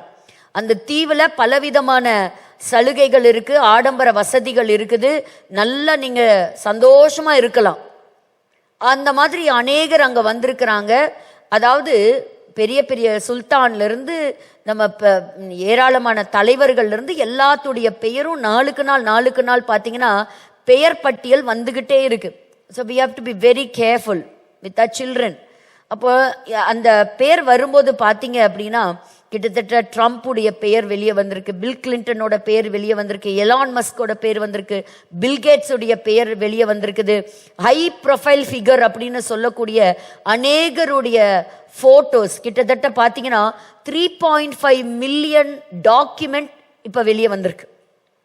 அதாவது ஒருத்தருக்கு ஒருத்தர் எழுதி கொண்ட பரிமாற்றத்தில் இருந்த இமெயில், அது எல்லாம் அவங்களுடைய கான்வர்சேஷன்ஸ் எல்லாத்தையும் என்ன செஞ்சிருக்கிறாங்க, பல 2005 இந்த கேஸ் ஃபைல் ஆகி அவரை தற்காலிகமாக அவர் 2009 ஏதோ அரெஸ்ட் வாரண்ட்னு சொல்றாங்க. பட் அதற்கு பிறகும் இருந்து 2019 தான் சிறைச்சாலையில் அடைக்கப்படுறாரு. 2019 இருக்கும்போது திடீர்னு ஒரு நாள் அவர் தற்கொலை செய்து கொண்டார் அப்படின்னு நியூஸ் வெளியே வருது. அது பாருங்க, அந்த டைம்ல அவர் தற்கொலை செய்யும் போது கேமரா இல்லை, அந்த டைம்ல பாடி கார்டு யாரும் இல்லையா. ஆனா அவர் என்ன செஞ்சிட்டாரு? ஏன்னா அவர் கையில தான் எல்லா உலகத்தினுடைய அத்தனை தலைவர்களுடைய ரகசிய வாழ்க்கையினுடைய எவிடன்ஸ் அவர்கிட்ட இருந்தது. ஸோ யாரோட இருந்தாங்க, என்னென்ன பழக்க வழக்கங்கள் இருந்தது, இப்படி அந்த பார்ட்டியில் என்ன நடக்குமா, சில சமயத்தில் இந்த அரசியல் ரீதியான சில தீர்மானங்கள், வியாபார ரீதியான சில தீர்மானங்களை அவர்களுக்கு சாதகமாக அங்கே செய்வது வழக்கம். இப்போ உங்களை பற்றின ஒரு வீடியோவா என்கிட்ட இருக்கு, உங்களை பற்றின ஃபோட்டோஸ் என்கிட்ட இருக்குன்னா நீங்கள் எனக்கு அடிமை, நான் சொல்கிறத நீங்கள் கேட்கணும் இல்லையா? அந்த மாதிரி பெரிய பெரிய தலைவர்களுடைய போட்டோஸ் என்னாச்சு, அவர்கிட்ட மாட்டிருக்கு. இப்ப 2000 வீடியோஸை வெளியிட்டு இருக்கிறாங்க, 1,80,000 புகைப்படங்களை வெளியிட்டு இருக்கிறாங்க. எல்லாம் சின்ன சின்ன பெண்களோட, சின்ன குழந்தைகளோட. பலரை பிளாக்மெயில் பண்ணியிருக்காங்க, கொலை செய்திருக்கிறாங்க, சிலர் கையை காலை வெட்டி இருக்கிறாங்கன்னு சொல்றாங்க, பலர் வேற வேற தேசங்களுக்கு போயிருக்காங்க. இவங்கெல்லாம் இன்னைக்கு பார்த்தீங்கன்னா பெரியவங்க ஆயிட்டாங்க, ஆனா அன்னைக்கு இவங்கெல்லாம் சின்ன சின்ன பிள்ளைங்க. இப்ப இந்த கேஸ் விசாரணைக்கு வந்த பிறகுதான் நிறைய பேர்த்து என்ன செஞ்சிருக்கிறாங்கன்னா விசாரணை செஞ்சிருக்கிறாங்க. இந்த ஒரு குழந்தைய வச்சுதான் அப்படி விசாரிக்க இந்த எப்ஸ்டீன் ஐலாண்ட்ல ஒரு மசாஜுக்காக இருந்த ஒரு லேடிய அவங்க அணுகுனதாகவும், அவங்க மூலியமாக நிறைய டேட்டா எடுத்ததாகவும், டைரி கிடைச்சதாகவும், இப்படி ஏராளமான திடுக்கிடும் தகவல்கள் ஒரு பக்கம் இருக்கு. அதே ஐலாண்ட்ல இவர்கள் எல்லாம் சாத்தானை வணங்குகிறவர்களாக இருக்கலாம் அப்படின்னு சொல்லப்படுகிறது. ஸோ தேவர் அண்டர் சம் ஈவில் ஸ்பிரிட். அதாவது நிறைய கேள்விப்பட்டிருக்கலாம், சாத்தானுக்கு தங்களுடைய சோல் என்ன செய்வாங்க, வித்துருவாங்க. அப்போ ரத்தத்தால ஒரு கையெழுத்து போட்டு வித்துருவாங்க. எதுக்கு இவங்கெல்லாம் ஏன் விற்பாங்க தெரியுமா? அதாவது அவங்க பிரபலமாக, ஸோ நான் ஒரு ஹிட், என்னோட பாடல் ஹிட்ல இருக்கணும், நான் ஒரு செலிபிரிட்டி ஸ்டேட்டஸ்ல இருக்கணும், நான் இதை அட்டைன் பண்ணணும். ஏன்னா அவன் தான் பிசாசு சொல்லிட்டானே, உனக்கு நான் பணத்தை தர்றேன், ஐஸ்வர்யத்தை தர்றேன், புகழ் தர்றேன். இன்னைக்கு சபைக்குள்ளாரி இப்படிப்பட்ட போதை வந்துருச்சு. ஐயோ புகழ் இருக்கணும், லைக் பண்ணுங்க, சப்ஸ்கிரைப் பண்ணுங்க, நான் ஒரு செலிபிரிட்டி அப்படின்னு சொல்லக்கூடிய அளவுக்கு ஊழியக்காரர்களும் என்ன ஆயிட்டாங்க, மாறிட்டாங்க. உண்மைதானே? அப்படிதான் ஆயிட்டாங்க. ஸோ இன்னைக்கு போட்டி போட்டுட்டு அந்த மாதிரி மாறிக்கொண்டிருக்கிறது. இதே போலதான் அங்க ஒரு சாட்டனிக் வர்ஷிப் அங்க நடந்திருக்கலாம், நரபலி செலுத்தப்பட்டு இருக்கலாம். இத்தனை போதைகள் அங்க என்ன செஞ்சிருக்குது. அந்த நினைச்சு பாருங்க, ஒரு நாட்டை நடத்தக்கூடிய தலைவர்களே இந்த மாதிரி ஒரு ரகசிய பாவத்துல ஈடுபட்டு இன்னைக்கு அந்த டேட்டாலாம் வெளியே வந்தா உலகம் முழுவதும் பரவிட்டு இருக்கு. ஏராளமான பேர்த்துடைய பேர் என்ன ஆயிருக்கு, இன்னைக்கு ரொம்பவே டேமேஜ் ஆயிருக்கு. ஸோ இது எல்லாத்தையும் அவங்க வெப்சைட்லையும் போட்டிருக்கிறாங்க. ஃபார்மர் பிரின்ஸ் இங்கிலாந்து ஆண்ட்ரூ மவுண்ட் பேட்டன்ல இருந்து நிறைய பேர்த்துடைய பெயர் புகைப்படங்கள் வந்திருக்கு. நிறைய பேர் அவங்களுடைய பதவிகளை ராஜினாமா செய்ய ஆரம்பிச்சிருக்கிறாங்க. இது எல்லாமே நடந்துட்டு இருக்கு. இதுதான் எப்ஸ்டீன் ஃபைல்ஸ். இந்த ஃபைல்ஸை நீங்க பாருங்க. அதாவது இப்ப சிலருக்கு இவங்களுக்கு தான் நீங்க இந்த ப்ராஜெக்டை கொடுக்கணும், இவங்களுக்கு தான் வந்து இந்த ஆர்டரை நீங்க கன்ஃபார்ம் பண்ணி தரணும் அப்படின்லாம் வந்து நிறைய நடக்குது இல்லை. எப்படி இவங்களுக்கு கிடைச்சது, எப்படி இவங்க மினிஸ்டர் ஆனாங்க, இது எல்லாத்துக்கும் பின்னாடி இயங்குவது ஒரு சீக்ரெட் சொசைட்டி தான். இதற்காக நம்ம தொடர்ந்து நம்முடைய ஜெபங்களிலே நடக்கணும். இதுல அடுத்த ஒரு ஷாக்கிங் என்ன அப்படின்னா, இப்ப லேட்டஸ்டா ரிலீஸ் ஆன எப்ஸ்டீனுடைய ஃபைல்ஸ்ல நம்முடைய பிரதம மந்திரி அவர்களுடைய பெயரும் இடம் பெற்றிருக்கான. பெயர் வந்த எல்லாருமே வெறும் ஒரு தவறான செயலுக்கு மட்டும் என்ன செய்யப்படல, பதிவு செய்யப்படல. ஆனா இவர்களோடு நட்பு வைத்திருந்தாங்கன்னு சொன்னது மட்டும் இல்ல, ஹர்தீப் புரி பிஜேபி லீடர் அவர்களுடைய பெயர் வெளியே வந்திருக்குது, அனில் அம்பானியுடைய பெயர் வெளியே வந்திருக்குது. ஸோ இதெல்லாம் வந்திருக்கும் போது இன்னைக்கு ஏன் இந்த எடுத்தேன் அப்படின்னா, இதுலயும் சிலது வந்து இஸ்ரேல் நாட்டோட சம்பந்தப்பட்ட சில நியூஸ் வந்திருக்கு. அதாவது இவர்களுக்கு இடையிலே நடந்த இமெயில் பரிமாற்றங்கள், ஸோ அது எல்லாத்தையும் இன்னைக்கு லிஸ்ட் எடுத்து வெளியே விட்டுருக்குறாங்க. ஸோ ஏன் இந்த மாதிரி அவங்களுக்குள்ள ஒரு டீலிங் இருந்தது, எதுக்கு பேச்சுவார்த்தை? அதாவது 2017 தான் நம்முடைய பிரதம மந்திரி அவர்கள் இஸ்ரேல் நாட்டுக்கு போறாரு, பெஞ்சமின் நெத்தன்யாஹூ அவர்களை சந்திக்கிறாரு. ஸோ அதுல வந்து என்ன போட்டிருக்கு அப்படின்னு சொன்னா, C advised, so who advised, so he is a dirty man. So இந்த ஜெஃப்ரி சொல்லக்கூடிய எப்ஸ்டீன் வந்து ஒரு அசுத்தமான அவனோட ஒரு இன்டர்வியூ பார்த்தேன். நீ தான் வந்து டெவிலா அப்படின்னு கேட்குறாங்க. நீ எப்படி பணம் சம்பாதிக்கிற, அசுத்தத்துல நீ பணத்தை சம்பாதிக்கிற. உடனே சொல்றான், என் பணத்தை நான் என்ன பண்றேன்னு தெரியுமா, இந்தியா பாகிஸ்தான்ல இருக்கக்கூடிய போலியோ குழந்தைங்களுக்கெல்லாம் நான் வந்து உதவி செய்யறேன், அப்படிப்பட்ட மக்களுக்கு தெரியும். அதை வாங்கின தாய்மார்களுக்கு தெரியுமா, இந்த மாதிரி இளம் சின்ன பிஞ்சு குழந்தைகளை நீ நாசப்படுத்தி அதுல பணத்தை சம்பாரிச்சு நீ கொண்டு வந்து தர்றன்னு தெரியுமா? அப்போ ஒவ்வொருத்தருடைய அதிகாரிகளுடைய ரகசியத்தில் நடக்கக்கூடிய சம்பவங்கள் எல்லாம் ரெக்கார்ட் பண்ணிக்கிற, வீடியோ எடுத்துக்கிற, போட்டோ எடுத்துக்கிற, அந்த டேட்டா எல்லாம் டாக்குமெண்ட் பண்ணி வச்சிருக்கிற. எதுக்கு? To blackmail them. ஸோ பாருங்க, இன்னைக்கு இது உலக அளவுல நடக்குது. ஏதோ எகு சொன்ன வார்த்தை ஏதோ பல 1000 வருஷங்களுக்கு முன்பாக நடந்த சம்பவங்கள்ல அப்போ சொல்ற, இத்தனை வேசித்தனங்கள் திரளாய் நடக்குமானால் சமாதானம் எங்கிருந்து வரும்? தேசத்தில் சமாதானம் எங்கிருந்து வரும்? பாவம் இந்த அளவுக்கு பெருகி போனா. ஸோ இங்க வந்து நம்ம என்ன சொல்றோம், ட்ரக் அபியூஸை பத்தி நம்ம சொல்றோம். ஸோ கவர்மெண்ட் அதை செய்யக்கூடாதுங்கிறது. ஆனா முக்கியமான தலைவர்களே அப்படி ஈடுபட்டால் எப்படி இருக்கும்? அதுல வந்து சொல்லப்பட்டிருக்கு சில, அதுல அவர் கொடுத்திருக்கிற ஒன்று, the Indian Prime Minister took advice and danced and sang in Israel for the benefit of the US President.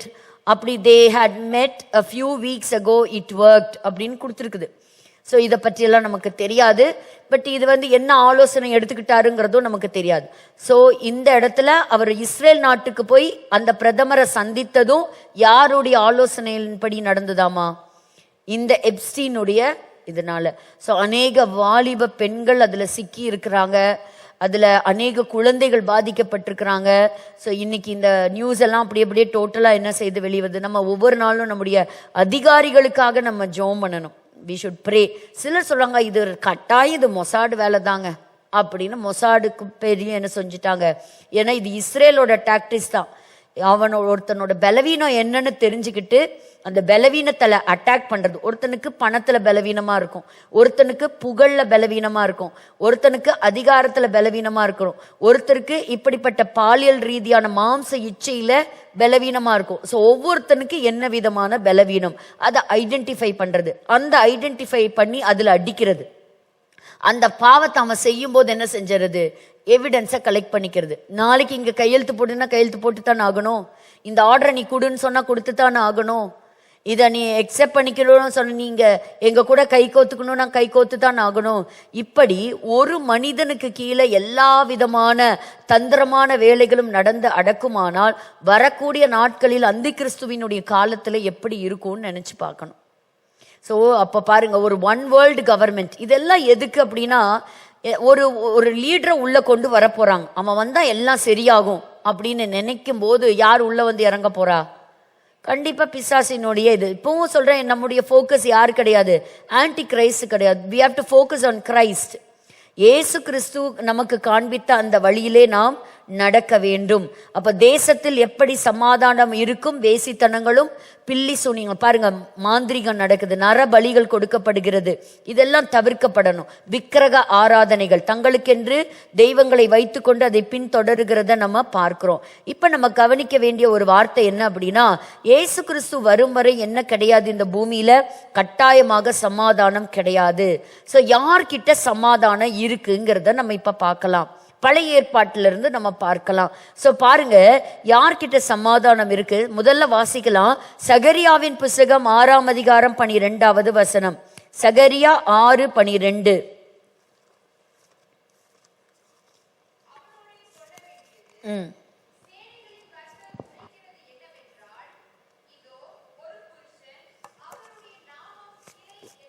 கொஞ்சம் இந்த வசனம் டிஸ்பிளே கொடுங்களேன். சகரியா 6ஆம் அதிகாரம் 12வது வசனம். வாசிங்க. சொல்ல வேண்டியது, சேனைகளின் கர்த்தர் உரைக்கிறது என்னவென்றால், இதோ ஒரு புருஷன், அவருடைய நாமம் கிளை என்னப்படும், அவர் தம்முடைய ஸ்தானத்தில் இருந்து முளைத்தெழும்பி கர்த்தருடைய ஆலயத்தை கட்டுவார். இப்ப இந்த இடத்துல சொல்லப்படுகிற வசனத்தை நம்ம கவனிக்கணும். என்னன்னா, இதோ ஒரு புருஷன், அவருடைய நாமம் கிளை என்னப்படும். சோ யாரு கிளை? இயேசு கிறிஸ்து. சோ இப்ப இதுக்கு ஆதாரமா எங்க நம்ம போகலாம்? ஏசாயா 11:1 வாசிங்க பார்க்கலாம். ஏசாயா 11:1 நம்ம வாசிக்கும் போது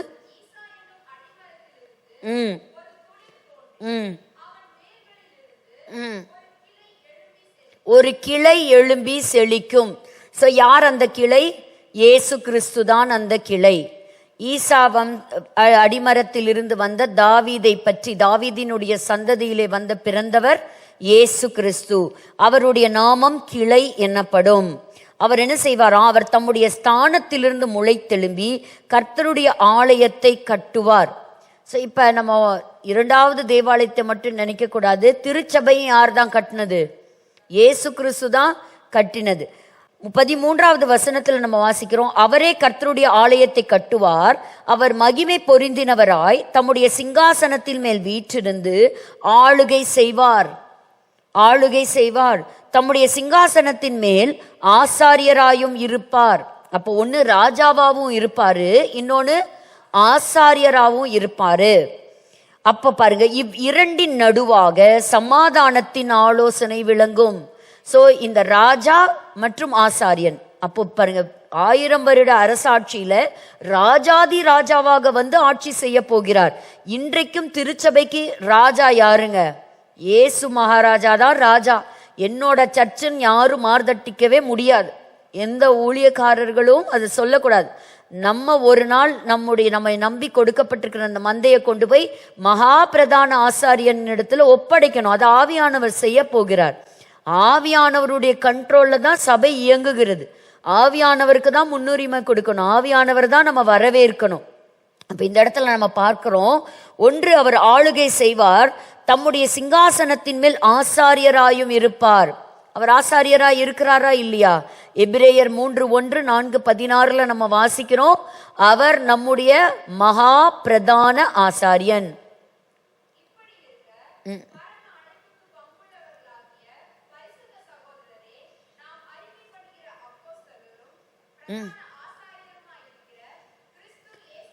கிறிஸ்து இயேசுவை கவனித்து பாருங்கள். வேற யாரையும் கவனிக்காதீங்க. திருச்சபைக்கும் நான் சொல்லக்கூடிய ஒன்று என்ன, யாரையும் கவனிக்க வேண்டாம், இயேசுவை கவனித்து பாருங்கள். அவர்தான் நம்முடைய, ஏன்னா யார் பேசுறது கரெக்டான சத்தியம், யார் கள்ள உபதேசம். இன்னைக்கு திருச்சபையில ஆசீர்வாத பிரசங்கங்களே நடத்தி நடத்தி நடத்தி சபைக்கு எது சத்தியம் எது ஆரோக்கியமான சத்தியம்னே தெரியல.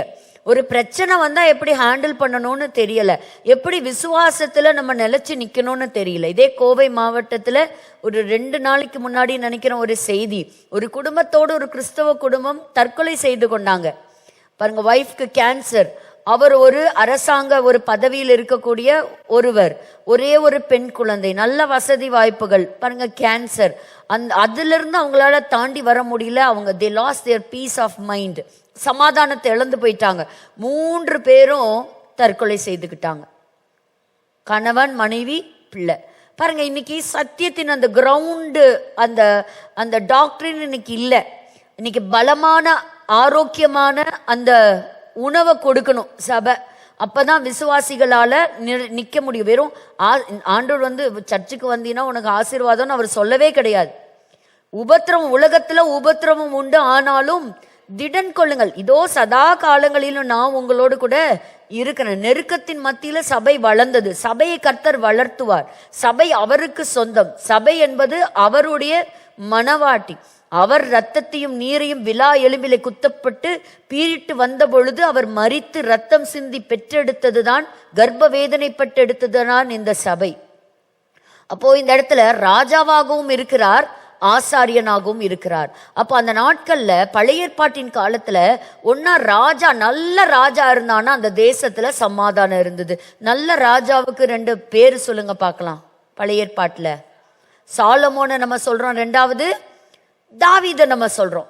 ஏன்னா ஆண்டவருக்கு பிரியமா இருந்தாங்க. வாசிங்க ஏசாயா 9ஆம் அதிகாரம் 7வது வசனம். ஏசாயா 9ஆம் அதிகாரம் 7வது வசனம். தாவீதின் சிங்காசனத்தையும் அவனுடைய ராஜ்யத்தையும் அவர் திடப்படுத்தி அதை இது முதற்கொண்டு என்றென்றைக்கும் நியாயத்தினாலும் நீதியினாலும் நிலைப்படுத்துவேன். அவருடைய கர்த்தத்துவத்தின் பெருக்கத்துக்கும் அதன் சமாதானத்துக்கும் முடிவில்லை. அதன் சமாதானத்திற்கு முடிவில்லை. கர்த்தர் தாம் தெரிந்து கொண்ட ராஜாக்கள் மூலமாக தேசத்திலே சமாதானத்தை கர்த்தர் கொடுத்தார். அப்போ இது சேனைகளின் கர்த்தருடைய வைராகியமே இதை செய்யும். அப்ப தாவீதின் சிங்காசனம், தாவீதின் வழியிலே வந்த எல்லா ராஜாக்கள் நல்ல ராஜாக்களா இருக்கும்போது சமாதானத்தை அனுபவிச்சாங்க. ஆனா கெட்ட ராஜா என்னைக்கு வேசித்தனங்கள், விபச்சாரங்கள், விக்கிரக ஆராதனைகளை உள்ள விட்டாங்களோ, ஆண்டவருக்கு பிரியமில்லாத செஞ்சாங்களோ, என்ன நடந்தது? சமாதானத்தை இழந்தாங்க. சத்ரு வந்தான், இவங்களை பிடிச்சிட்டு போயிட்டான். இதுதான் நடந்தது. ஒன்று ராஜா மூலமாக ஒரு சமாதானம். 2வது கர்த்தர் யார் மூலமாக இந்த சமாதானத்தை கொடுத்தாருன்னா ஆசாரியன் மூலமாக சமாதானத்தை அவர் கொடுத்தார். இப்ப நம்ம எல்லாருக்குமே தெரிஞ்ச ஒரு வசனத்தை மட்டும் வாசித்து தொடர்ந்து அடுத்த வாரம் நம்ம பார்ப்போம். என்னாகம புஸ்தகம் 6ஆம் அதிகாரத்துல பாருங்க, இன்னைக்கும் நாங்க சமீபத்திலே இஸ்ரேல் தேசத்துக்கு போயிருந்த சமயத்துல இந்த வசனத்தை எல்லாரும் அந்த எபிரேய மொழியில எல்லாம் எழுதி அவங்க கிட்ட படிச்சு காட்டினா அவங்களுக்கு அப்படி ஒரு ஹாப்பியா இருக்கும். இந்த வசனத்தை அவங்க கேட்கும்போது அவ்வளோ சந்தோஷப்படுவாங்க. ஏன்னா ஆண்டவர் தம்முடைய ஜனத்தை எப்படி ஆசீர்வதிக்கணும் அப்படின்னு சொல்லி ஆசாரியர்களுக்கு கற்றுக் கொடுத்தார். அப்ப இதுல நான் வாசிக்கிறேன் பாருங்க, 24வது வசனத்திலிருந்து. கர்த்தர் நீ ஆரோனோடும் அவன் குமாரோடும் சொல்ல வேண்டியது என்னவென்றால், நீங்கள் இஸ்ரவேல் புத்திரரை ஆசீர்வதிக்கும் போது அவர்களை பார்த்து நீங்க ஒருத்தங்களை நீங்க வாழ்த்தி ஆசீர்வதிக்கும் போது எப்படி ஆசீர்வதிக்கணுமா? இது ஆரோனின் ஆசீர்வாதம், த ஆரோனிக் பிளெஸிங். அப்ப பாருங்க, கர்த்தர் உன்னை ஆசீர்வதித்து உன்னை காக்க கடவர். கர்த்தர் தம்முடைய முகத்தை உன்மேல் பிரகாசிக்க பண்ணி உன்மேல் கிருபையா இருக்க கடவர். கர்த்தர் தம்முடைய முகத்தை உன்மேல் பிரசன்னமாக்கி உனக்கு சமாதானம் கட்டளையிட கடவர் என்பதே. அப்போ ஆசாரியன் மூலமாக கர்த்தர் சமாதானத்தின் அந்த வார்த்தையை வைத்திருக்கிறார். ஆசாரியன் மூலமாக சமாதானத்தின் ஆசீர்வாதத்தை பழைய ஏற்பாட்டின் காலத்துல கர்த்தர் கொடுத்தார்.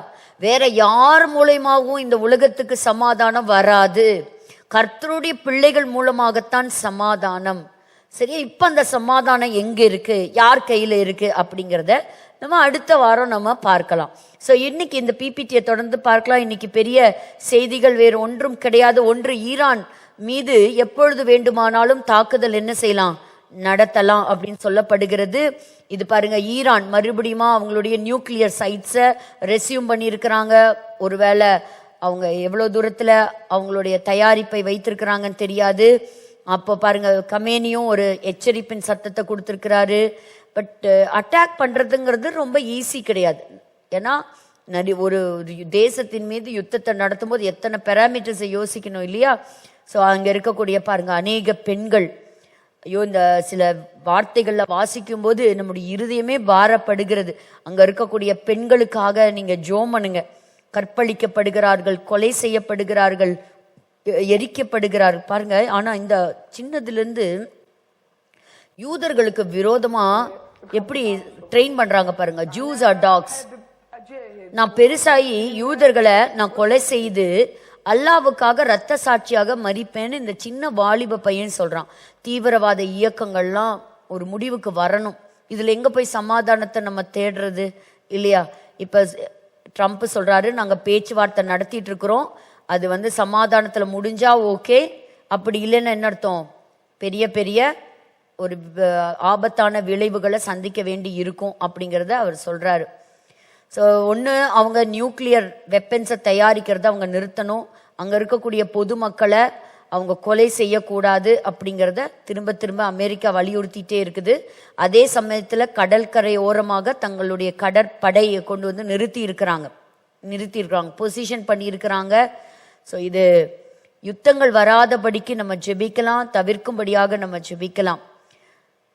ஸோ ஒரு ட்ரைலேட்ரல் சம்மிட் ஈரான்ல நடத்தலாம் அப்படிங்கிறது துருக்கி கொடுத்திருக்கக்கூடிய ஒரு ஆலோசனை. எல்ஏபிடி ஸோ யூஎஸ் உடைய இது மட்டும் பார்க்கலாம். யூஎஸ் உடைய deployment in the Middle East to attack Iran and defend Israel. So எப்பொழுது வேண்டுமானாலும் யுத்தம் ஆரம்பிக்கக்கூடிய ஒரு அபாயம் உண்டு. பிரசிடென்ட் ட்ரம்ப் கிட்ட சொல்றாரு, எப்ப பாரு உதவிகள் அனுப்புறேன்னு சொல்றீங்க, ஆனா இது வரைக்கும் உதவிகள் வரவே இல்லை, அதனால உதவிகளை அனுப்பணும். எப்ப உதவிகள் எப்ப சமாதானம் வரும்? ஈரானுடைய கவர்மெண்ட் வீழ்ச்சி அடையும் போதுதான் அப்படிங்கிறது. பார்க்கலாம் இதை பற்றி எல்லாம் வரும்பொழுது. இப்ப இவர் யூகேல இருக்கக்கூடிய ஒரு எம்பியா வராரு, ஒரு இஸ்லாமை சேர்ந்தவர். பாருங்க, கிறிஸ்தவர்களையும் யூதர்களையும் என்ன செய்யாதீங்க, அவங்கள ஃப்ரெண்ட்ஸா கூட எடுத்துக்காதீங்கன்னு சொல்றாரு. அதெல்லாம் ஒரு காலத்துல ஒரு கிறிஸ்தவ நாடா இருந்தது. இந்த தேசங்கள்ல எல்லாம் இன்னைக்கு அதெல்லாம் மாறிட்டு இருக்கிறத பார்க்கும்போது நமக்கு ரொம்ப வேதனையா இருக்கு. 11 வருஷம் கழிச்சு இஸ்ரேல்ல ஒரு தீவிரவாதி கூட காசா பகுதிகள்ல இல்ல. இன்னொன்னு பாருங்க, சிட்டி ஆஃப் டேவிட், தாவீதின் நகரம் அப்படின்னு நம்ம சொல்றோம் இல்லையா, 2000 வருஷமா புதஞ்சிருந்த ஒரு பட்டணத்தை கண்டுபிடிச்சிருக்கிறாங்க. இப்ப நீங்க பாருங்க, இது சீலோவாம் குளத்திலிருந்து அந்த தேவாலயத்துக்கு போகக்கூடிய வழிய இதுலதான் பாத்தீங்கன்னா அந்த நாட்கள்ல மக்கள் பண்டிகையின் காலத்துல, பஸ்கா பண்டிகை, பெந்தேகோஸ்தே நாட்கள்ல, சுக்கோத் பண்டிகையில இந்த படிக்கட்டுல தான் ஏறி போவாங்களாம். ஸோ இப்படிதான் போய் என்ன செய்வாங்க, 2வது தேவாலயத்தின் காலத்துல போவாங்க. சுத்தியும் நிறைய கடைகள் இருந்ததாகவும் சொல்லப்படுகிறது.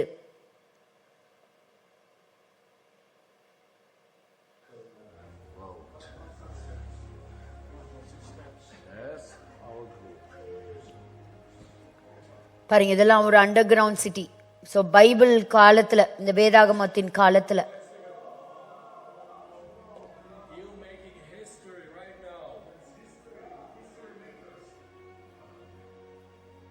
வேதாகமம் எவ்வளவு உண்மை பாருங்க. இதுல சொல்லப்பட்ட இடங்கள், தெருக்கள், பகுதிகள், இன்னும் இதெல்லாம் பேசுது. ஸோ முற்பிதாக்கள் நடந்த பகுதிகள், அப்போஸ்தலர்கள் நடந்த ரோட்ஸு,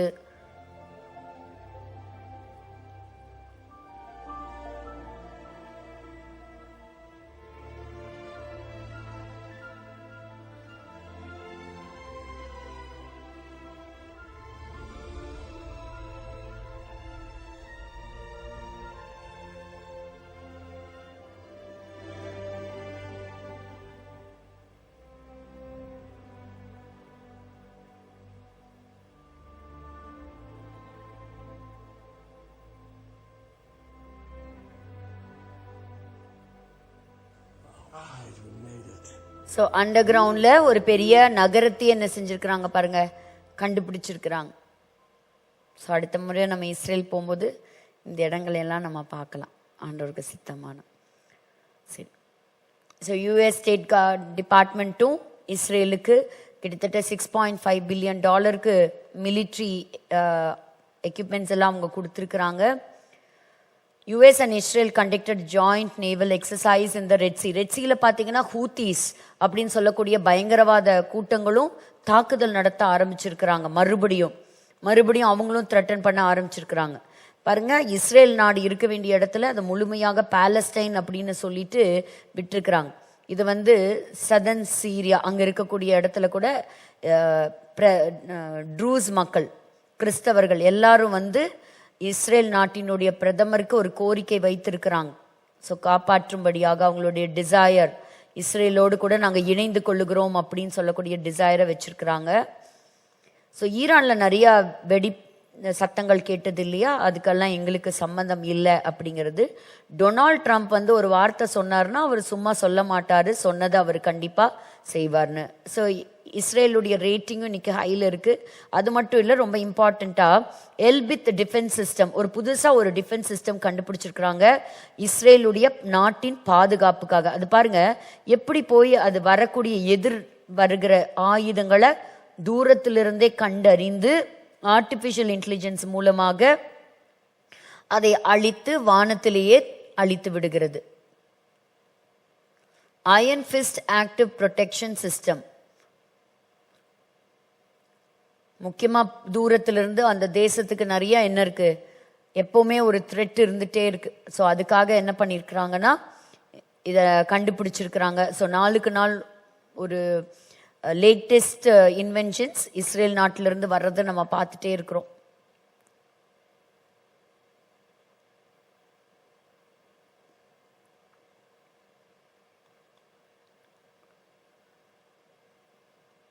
சரி, இது இவருடைய அரெஸ்ட்டை பற்றி பார்க்கலாம். இவர் டாக்டர்னு அறிமுகமானாலும் அவரும் வந்து ஒரு டெரரிஸ்ட் தான் அப்படிங்கிறத சொல்லப்பட்டிருக்கு காசால.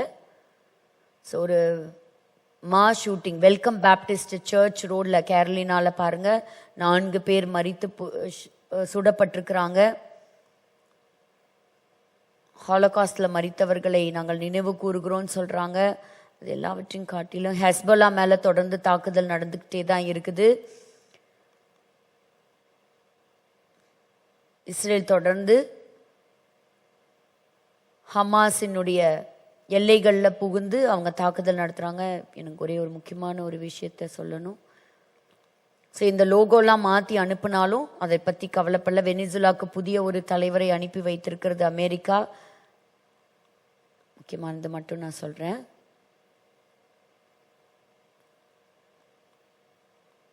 பாருங்க, இதுதான் எனக்கு சொல்லணும். 2 வாரங்களுக்கு முன்பாக பார்த்தீங்கன்னா நைஜீரியாவில் 173 பேர் கிட்னாப் செய்யப்பட்டிருக்கிறாங்க, அங்கே கொலை செய்யப்படுறாங்க. கிறிஸ்தவர்களுக்காக நீங்கள் ஜோம் பண்ணுங்க.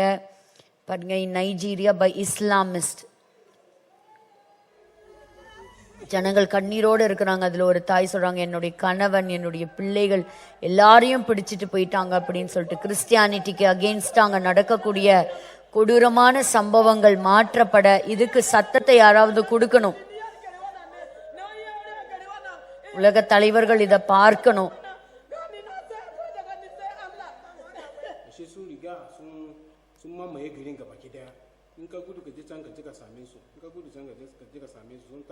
பாருங்க, நீங்க ஒரு சைடு ஓடி வந்தா இன்னொரு சைடு அவங்க இருப்பாங்க.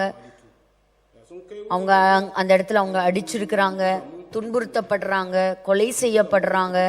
நைஜீரியால நடக்கக்கூடிய அந்த பெர்சிக்யூஷன் நிறுத்தப்படுறதுக்கு நம்ம ஜெபிக்கணும். நம்ம எல்லாரும் கண்களை மூடி நம்ம ஜெபிக்கலாம்.